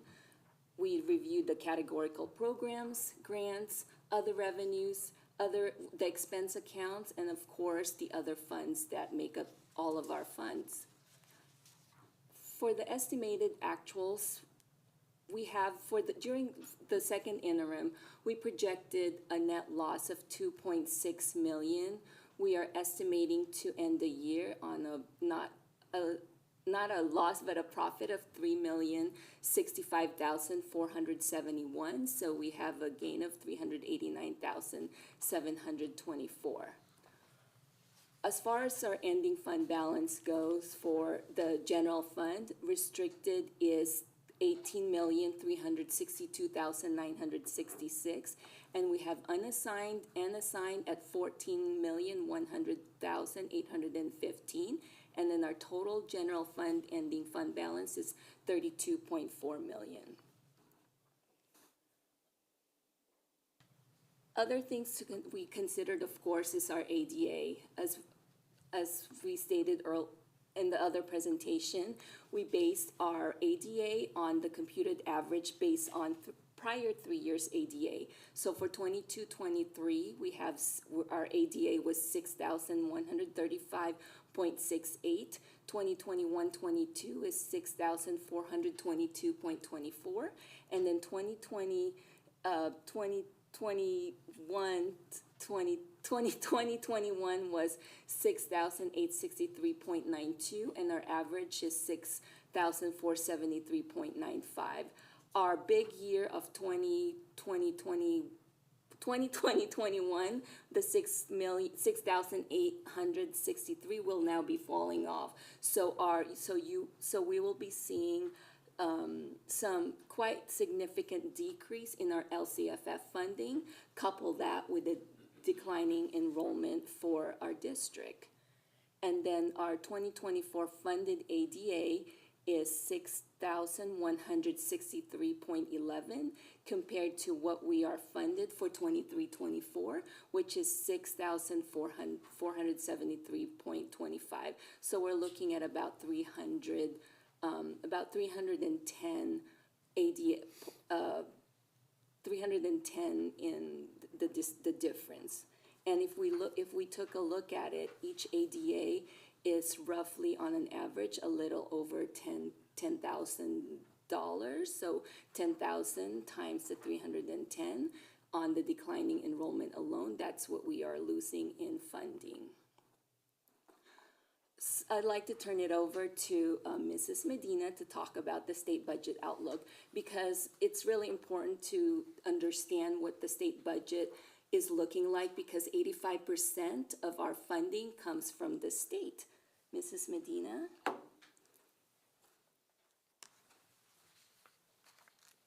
Thank you. So I'll be discussing some of the topics that were discussed at the May revise. So as we look ahead to the 24-25 budget, we want to highlight some of the key points that Governor Newsom discussed. It's important to recognize that there is a state budget deficit that could affect education. Currently, the governor must address a deficit that needs to be addressed for the 24-25 budget year, as well as the 25-26 budget year, as well as the current fiscal actual thank you, as far as the current fiscal year as well.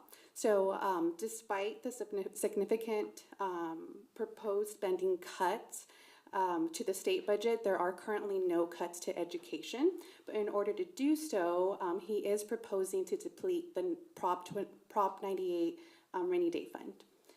So this does concern us because it does make for risky revenue assumptions for the future.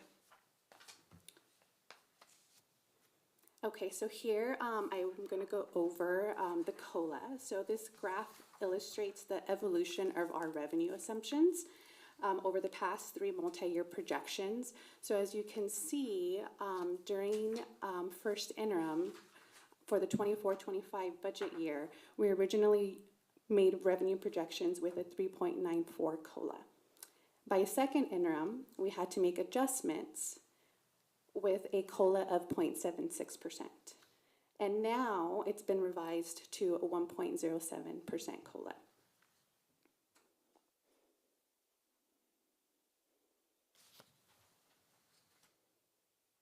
Can we go back to sorry. So I wanted to point out that this graph just illustrates the gap in funding. So you can see just over the years, based on the COLA reductions, it does affect our current funding as well as our ongoing funding because it does compound. So all the revenue we're losing in the COLAs this year just compounds year over year.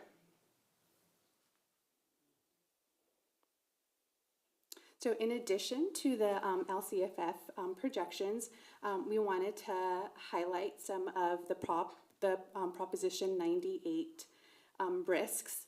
So I talked about the budget shortfalls. So part of that is that Proposition 98 relies on 3 big revenues, which is state income tax, personal income tax, sales tax, and corporate tax.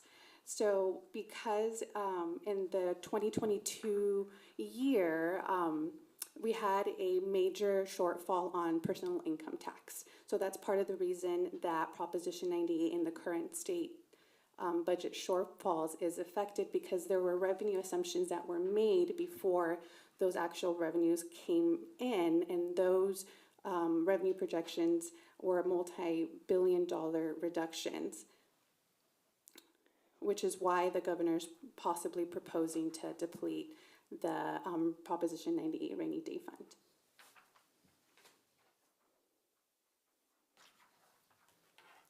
So this is known as the 22-23 conundrum. So basically what that means is, what are the state's options right now? So this slide represents some of the options that are currently being strategized or, reviewed by lawmakers. Basically what it is proposing is temporary funding cuts, as well as delay in payment, depleting the rainy day fund. But any of these options do have the trade-off. So there are consequences to any of these proposals. So we will monitor this closely as budget projections for next year are come out, just to see what's changed and what the state's plan is.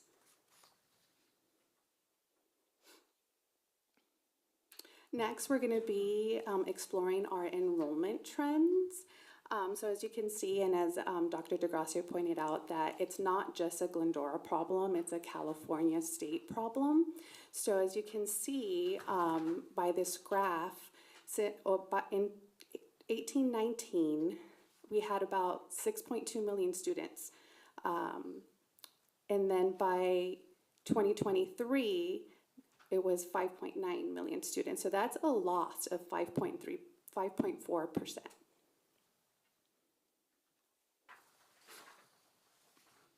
So along with that, here are our historical enrollment and projections for Glendora Unified. So as you can see, when the graph represents fiscal year 2011-2012, we had about 7,400 students at that time. So in the first couple years thereafter, we had slight increases, but then by 2014-15 is when we started to see our decline, and it's been steadily declining since then over the past 10 years. So if you jump down to the current budget projections, they are still current projections. So for 24-25, it's 6,057. For 25-26, it is 5,957. And then by 26-27, it's 5,807.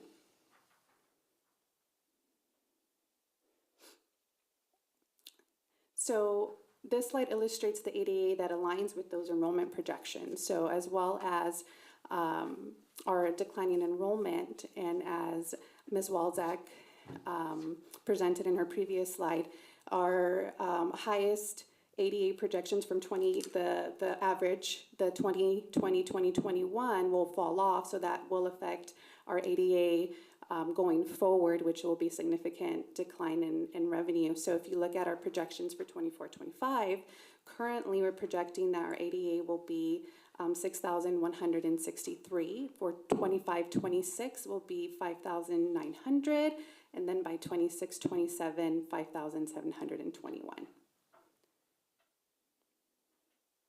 So next I'm going to turn it over back to Mrs. Walczak. She's going to discuss the LCFF revenue assumptions. All right, thank you.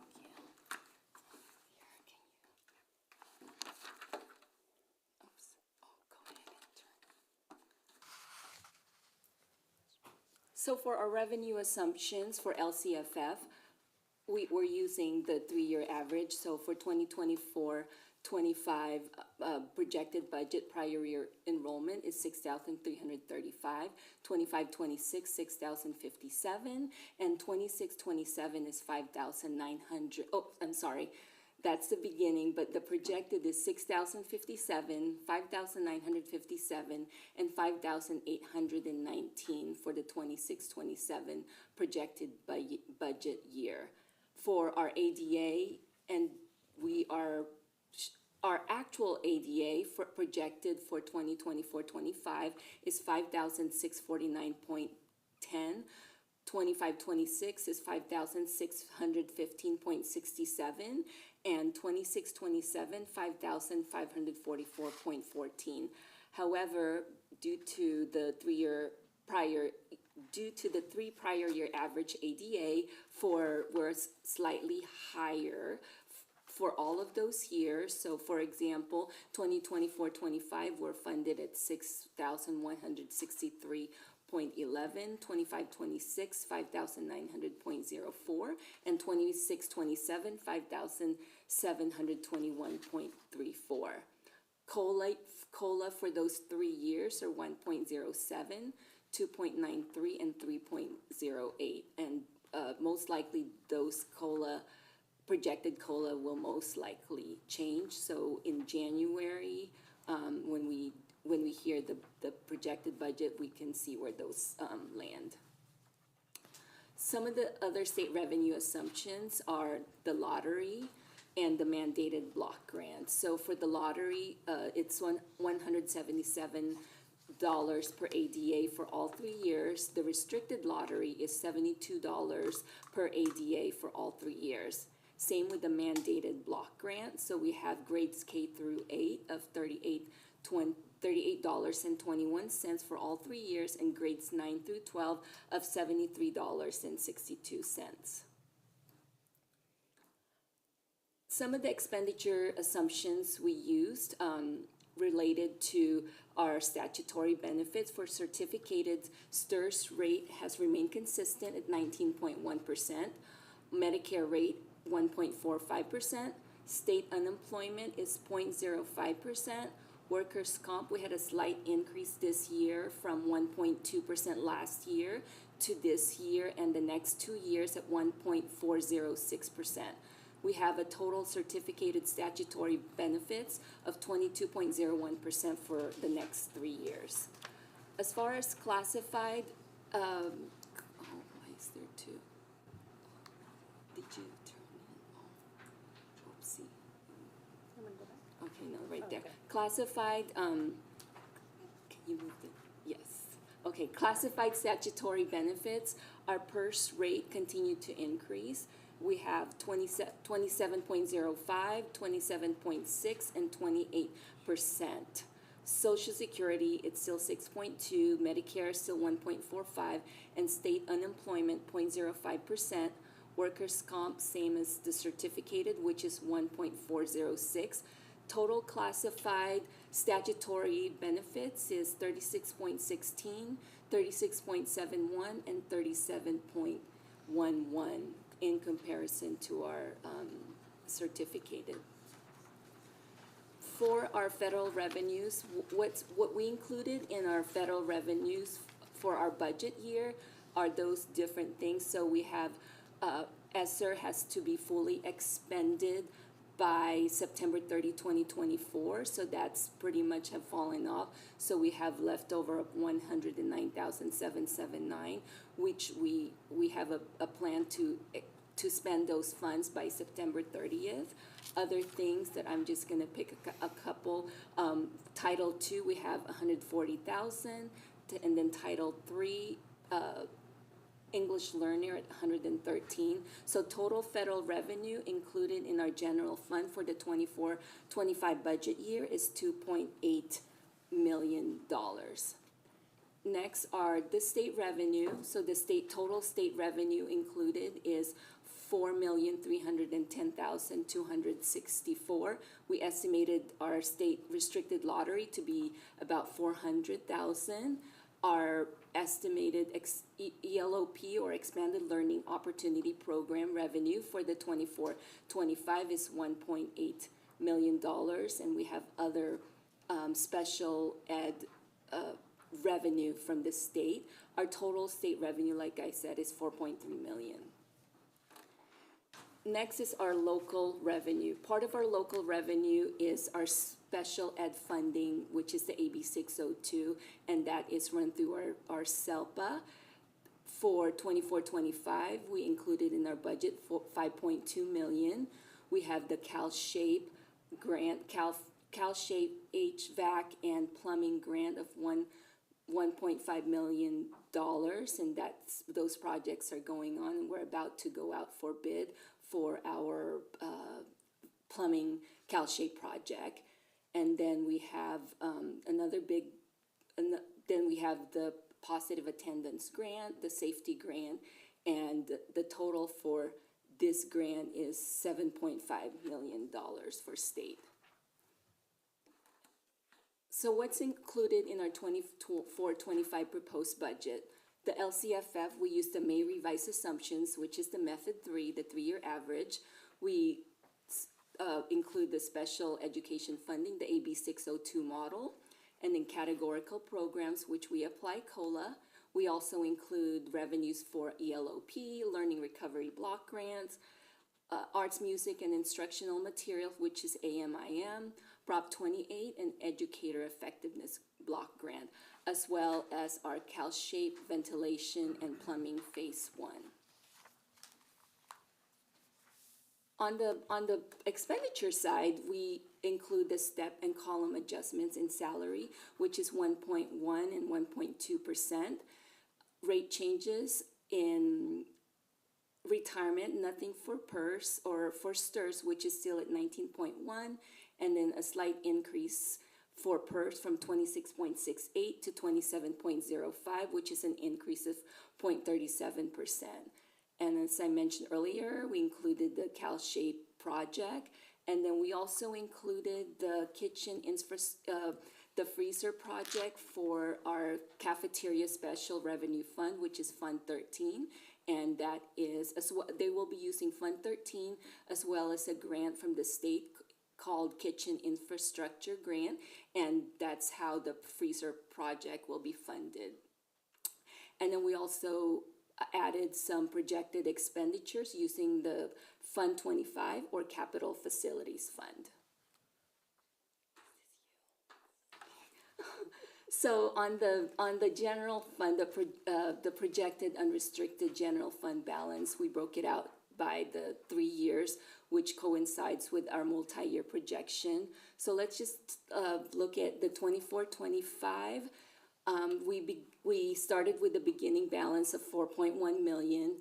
Our revenues for the unrestricted is 78,081,548.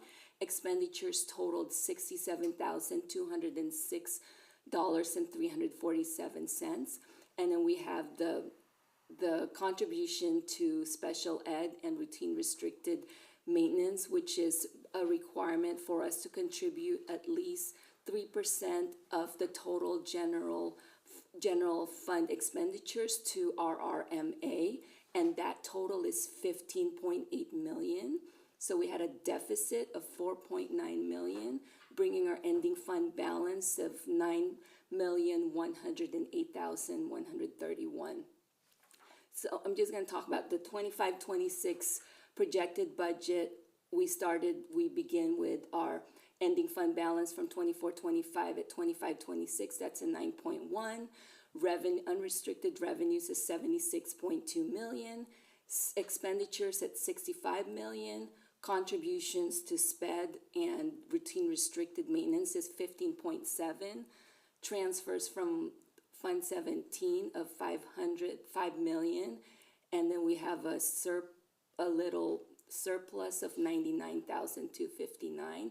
Our ending fund balance is 9.2 million. For 26-27, revenues at 75.9 million. Contributions to SPED and RRM is 15.8 million. Transfer from Fund 17, 3 million. And we are still at a deficit of 2.9 million, despite those moves that we had to make. And then we have our ending fund balance is 6.2 million in order to comply with the required REU, as well as the additional 3% board required reserve. The components of the total general ending fund balance: non-spendable, which basically include inventory from the stores and the cash, a very small cash, 40,000. Assigned is 1.4 million. Required minimum reserves is 2.9 million, and that is the requirement by the state. We have an additional 3% requirement by the board, so of course that's another 2.9 million. And then we have an unassigned unappropriated of 1.6 million with our ending fund balance of 9.108.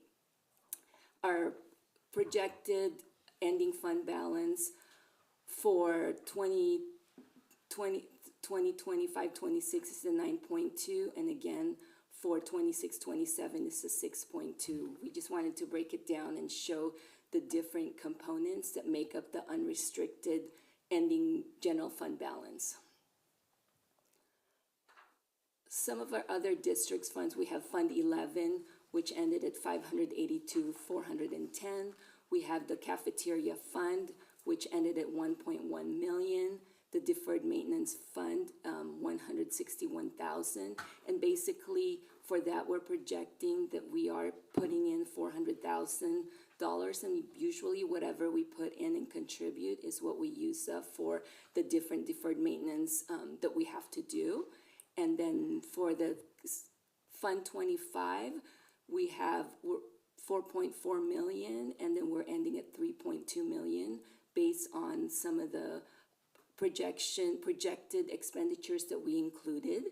And then tax override fund, nothing there. 63 other enterprise, which is the daycare and preschool fund, ended at 2,350. And then the Fund 67 self-insurance fund, that's basically the tail end claims from our previous JPA, and that is $1.6 million. And we have the private purpose trust fund, which we have donations from a community member. And what happens with that, the original deposit was roughly, I believe it was 450, 500,000, and any interest earnings related to that year is given out as a scholarship during the senior awards night at GHS. So we just wanted to illustrate or show what we included in the budget for the Fund 25, which is we started with 4.4 million, projected revenue is 375,000, and then we included in our budget $1 million and other projects 500,000, total expenditures of 1.5, and then we have a projected ending fund balance of 3.3 million. Okay, for the general fund revenues, the LCFF is we're between our estimated actuals and the budget. We're going from 79 million to 76.1 million, which is a decrease from current year to next year is 3.4 million. That's definitely huge. Federal revenue also decreased by 3.1, and that is related to ESSER 3. Other state revenue also decreased by 1.4, and that's related to some of the grants that we have received all of the monies for that was recognized in the previous years. And then local revenue still decreased by 1.7. So just a little graph that shows our funding in every category has decreased from LCFF, federal, state, and local. All four categories decreased compared from 23-24 to 24-25. And on the expenditure side, we're seeing the opposite. So certificated salaries increased by 741,000. And all in all, in total, we're showing a total estimated at 97 million and then adopted at 99, which is an increase of $2.5 million.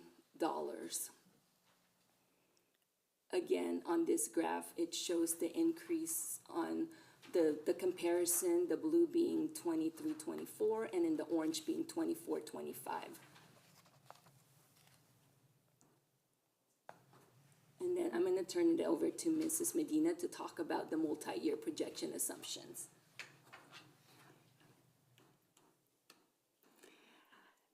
So here we just kind of illustrate what the LCFF calculations are broken up into. So we have a base grant, supplemental grant, and then we have a couple add-ons for transportation and TK and home to school transportation. And then so our total LCFF funding for the 24-25 budget year is projected to be about 76.2 million.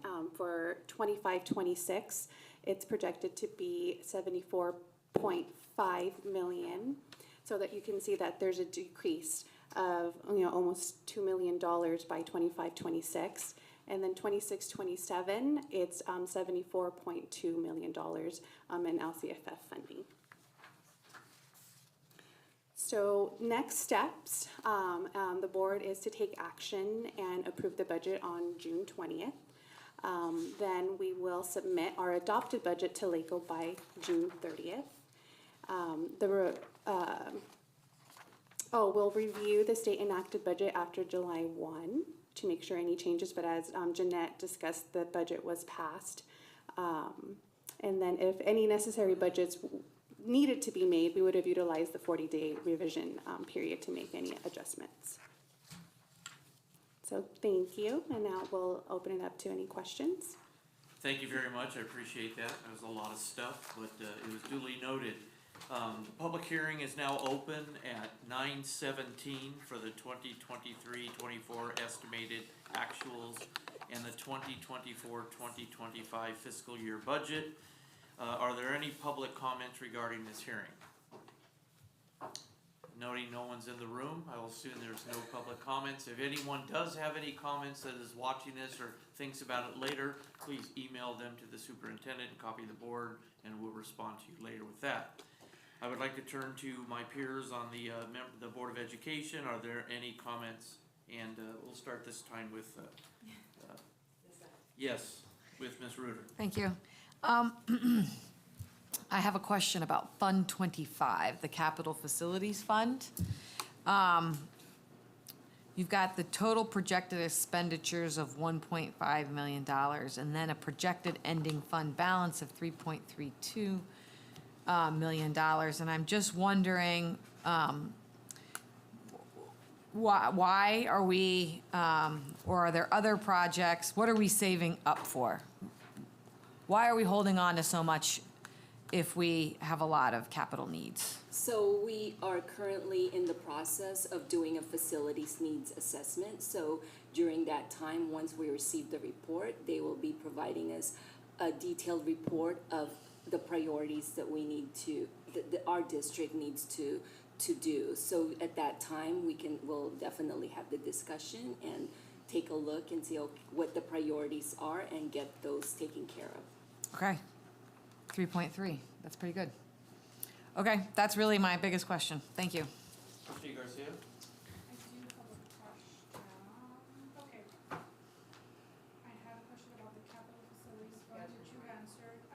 Can you tell me special reserve fund 17.0, is that the one that the special reserve fund, is that the extra 3% that the board has mandated, or is that a different? No, that's a different fund. So I believe it was sometime last year.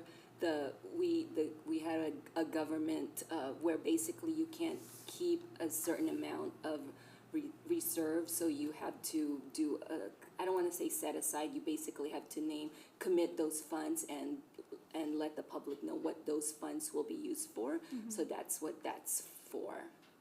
I remember, but what are we using those beginning balance? It says $10 million. Do So- we have that bookmarked or something? So it's basically earmarked for different things. So one of them is, for example, if we have to mitigate any type of losses related to, declining enrollment. So if we all of a sudden we're seeing a significant decline in our funding because of declining enrollment, that's part of that, is to mitigate that, as well as any types of salaries and benefits to cover for the year. And I think there's a couple of other things on there, but that's some of the things that we committed the funds for. Okay, and, oh man, I knew I shouldn't have written all these pages and just wrote it on a separate.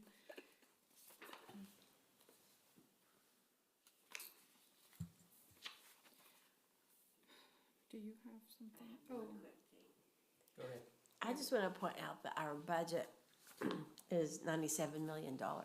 And people often say, well, what about the lottery? And it's $1.3 million. So it's just like a drop in the budget, in the bucket, whatever, budget bucket. So I just want to point that out. your COLA predictions for the next 2 years, are they pretty conservative, or where did you get those from? So those COLA, we get a they call it the dartboard from the state. So that's the same COLA that the state utilizes, and then also the LAO, the Legislative Analyst Office, as well as what do you call it? SSC, School Services. So those are all coming from one place. So they provide us with, and LACO as well. So LACO will provide us, this is what the MYP should look like. So when we submit our report, they make sure that we're using what they recommend us using. So we can't use, it's gonna be 5% COLA, because they're gonna kick it back to us and tell us no. That's So we have unrealistic. set of things that we have to use as far as the assumptions go. And then, Did you say dartboard or dashboard? Dartboard. That We doesn't call sound it dartboard. right. Okay. Exactly. Okay. I think that was it. I know I had another one and I just thought about it and now I forgot about it. Oh, we're still using the 3-year average for ADA? Correct. Is that still gonna happen? That's No still- word on if that's ending No anytime word, soon? nothing, Okay, good. so. We won't ask. Yes. Yeah, okay, good. And then here on other projects, fencing and the Sutherland modulars, are we spending money on modulars when we may potentially have some available at other schools? Is that something that we can move around? So we're still, when we were preparing the budget, when we were having discussions with our site administrators, that was just something that was brought up. So when preparing the budget, we just, basically said, okay, let's just put it out there, but we still need to definitely have the discussions and do some homework as to what we can do, because the plan is for a Sutherland, right? So we added 2 new classrooms. We added a second TK and then a DLI. So next year they're going to have another new, which is the DLIs, because we'll have the kindergarten and then the first grade and then the second grade and then third grade. So in the next 4 years, in the next 3 years, we're gonna have to keep adding a classroom, and that is our smallest elementary school site. And I understand the need to add, but my question is, do we not have modulars on other of our campuses that we could potentially use, that we may, since we have declining enrollment and we may be, I don't know, is that something that we're considering? We need to look at that option, if that's something that we can do, because I also know that our modulars are about, So they're not in great They're shape. getting 20 But, some odd or years old. just move different schools, move the DLI to a different school that has room. I mean, it seems ridiculous to purchase or rent or whatever modulars when we've got empty rooms on other campuses. So I think that's something we should consider. Definitely, absolutely. And then the state revenues, this state mental health revenue, how is that used? How do we use that in our district? What are we using it? So for our district, we use some of the consulting services that we need to provide for our special ed population, especially the ones with IEP. So that's what that's utilized for. And I don't think we use that for any salaries. So those are basically consulting services. So that's not for like our psychologists or our student support specialists or anything like that? That's just for special, Right. okay, outsourcing kind of thing? I think that's all I have. Thank you for, I know this isn't the most fun, maybe for you it is, but it is extremely important. Thank you. Thank you. Thank you very much. At this time, I'll close the public comment hearing at 9:26. And I just want to state that it's evident that although those are the numbers you're presenting to us with a static, not much changes, there's a lot of policy work and administrative executive work that needs to be done. I'm not accepting those expenditure. I understand the revenue is something that is controlled by the state, but the expenditures are not. So I think there's gonna be a lot of things that this board's gonna have to work on. We're not gonna wait, I as one person, am not gonna wait for 3 years. But we're gonna work diligently on things like, school sites, available classes, what we're doing. I don't wanna repeat what we did, moving classes around last year when there wasn't the adequate infrastructure to support those moves. So I have a feeling the board's gonna be busy and our administrators are gonna be busy trying to help control the end which we can't control, which is obviously our expenditure end, right? So the doom and gloom from the revenue is something that we may have to accept, and whether we're going to have more children or not. I did want to take note that although the school state rate is about 5%, our rate is about 5 times that when it comes to declining enrollment. So our declining enrollment from that period of 18, 19 to the period you're stating is much more than 5%. It's about 11%. Yeah, well, I thought it was more, I just did Yeah, Clifford math 11 real or quick 12. and it seemed Yeah. like a little bit more than that. Yeah. So anyways, I just wanted to make that point, and I think that our ratepayers and our students and everyone should depend on us to come up with a good administrative and executive plan and then public policy to support some controlling of our expenditures going forward. So thank you. Thank you. All right. All that being said, we are going to move on to block number 6, which is discussion action items. The first one is item 6.1, which is a recommendation of the Board of Education to adopt resolution 24-25-22, approving the temporary interfund cash borrowing during the fiscal year 2024-2025. Is there any presentation from staff?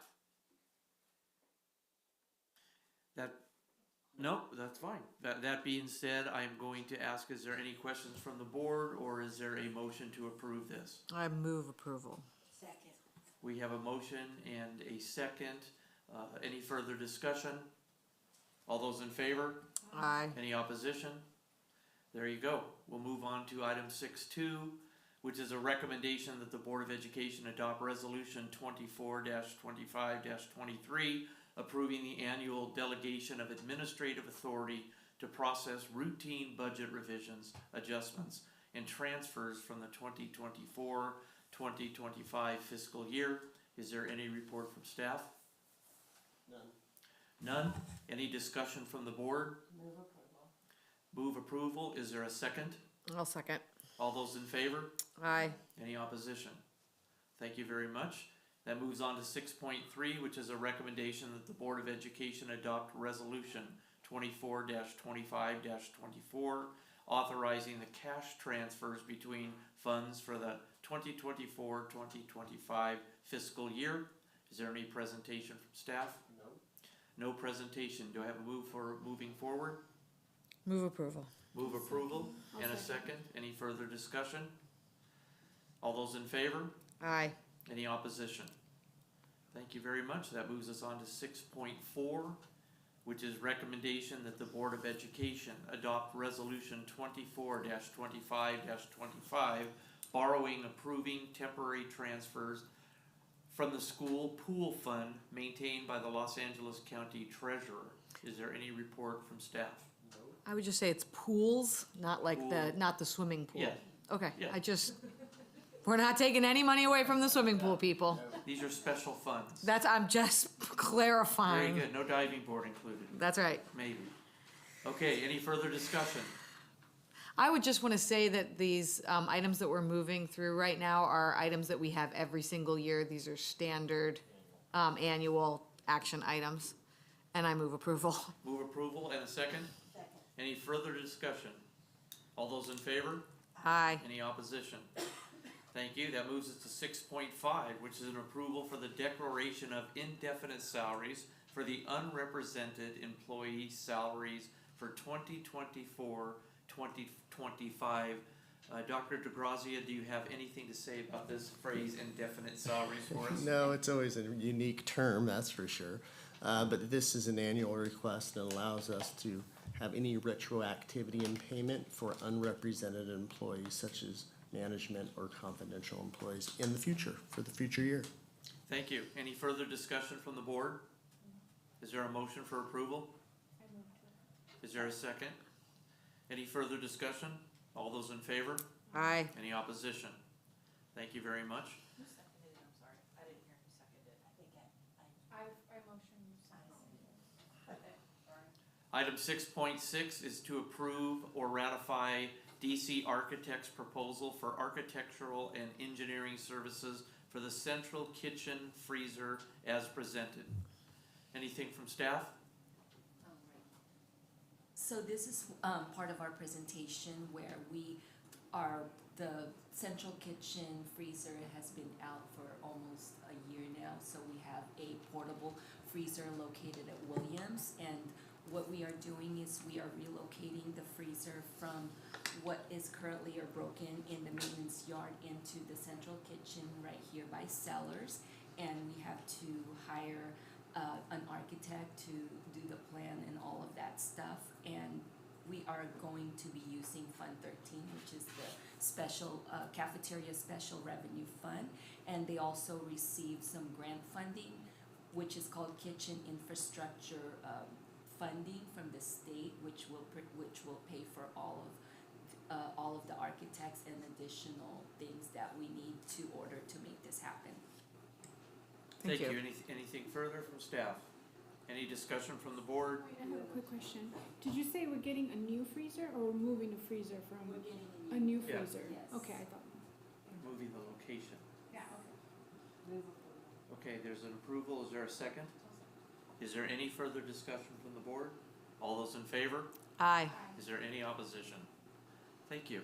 Item 6.7 is a revision of a board policy 4119.11, sexual harassment as presented for the first reading and forwarded for the second reading. Is there any presentation from the board or from staff? Yes, so very minor change under Board Policy 4119.11. It is simply language to clarify. So under sexual harassment reports and complaints, we used to say the employee shall immediately report that incident to their direct supervisor. It is basically a minor revision for clarity. Instead of direct supervisor, it's site or department administrator. Thank you for that presentation, and I want to thank you for working with me tirelessly for the last week through those red line versions. Any further board discussion on that? Thank you very much. May I have a motion? I'll motion. If it's just a first reading, we don't really need to take a motion. No, we can just Okay. decide if we wanna, Waive a second. right, reading and approve the. Motion tonight to adopt it as, it's up to you guys. May we have a motion to do that? we adopt it tonight. Thank you. Is there a second? Okay, all those in favor? Aye. Is there any opposition to that? So let it be done. Thank you very much. That moves us to block 7, which is the approval of consent items 8.1 through 11.4 as presented, all in its entirety. I move that we approve them all at once. I will give that a vigorous second. Is there any discussion? All those in favor? Aye. Any opposition? All right, well, it's 9:35. That moves us to block 12.1, which is adjournment. Thank you very much. Have a great evening.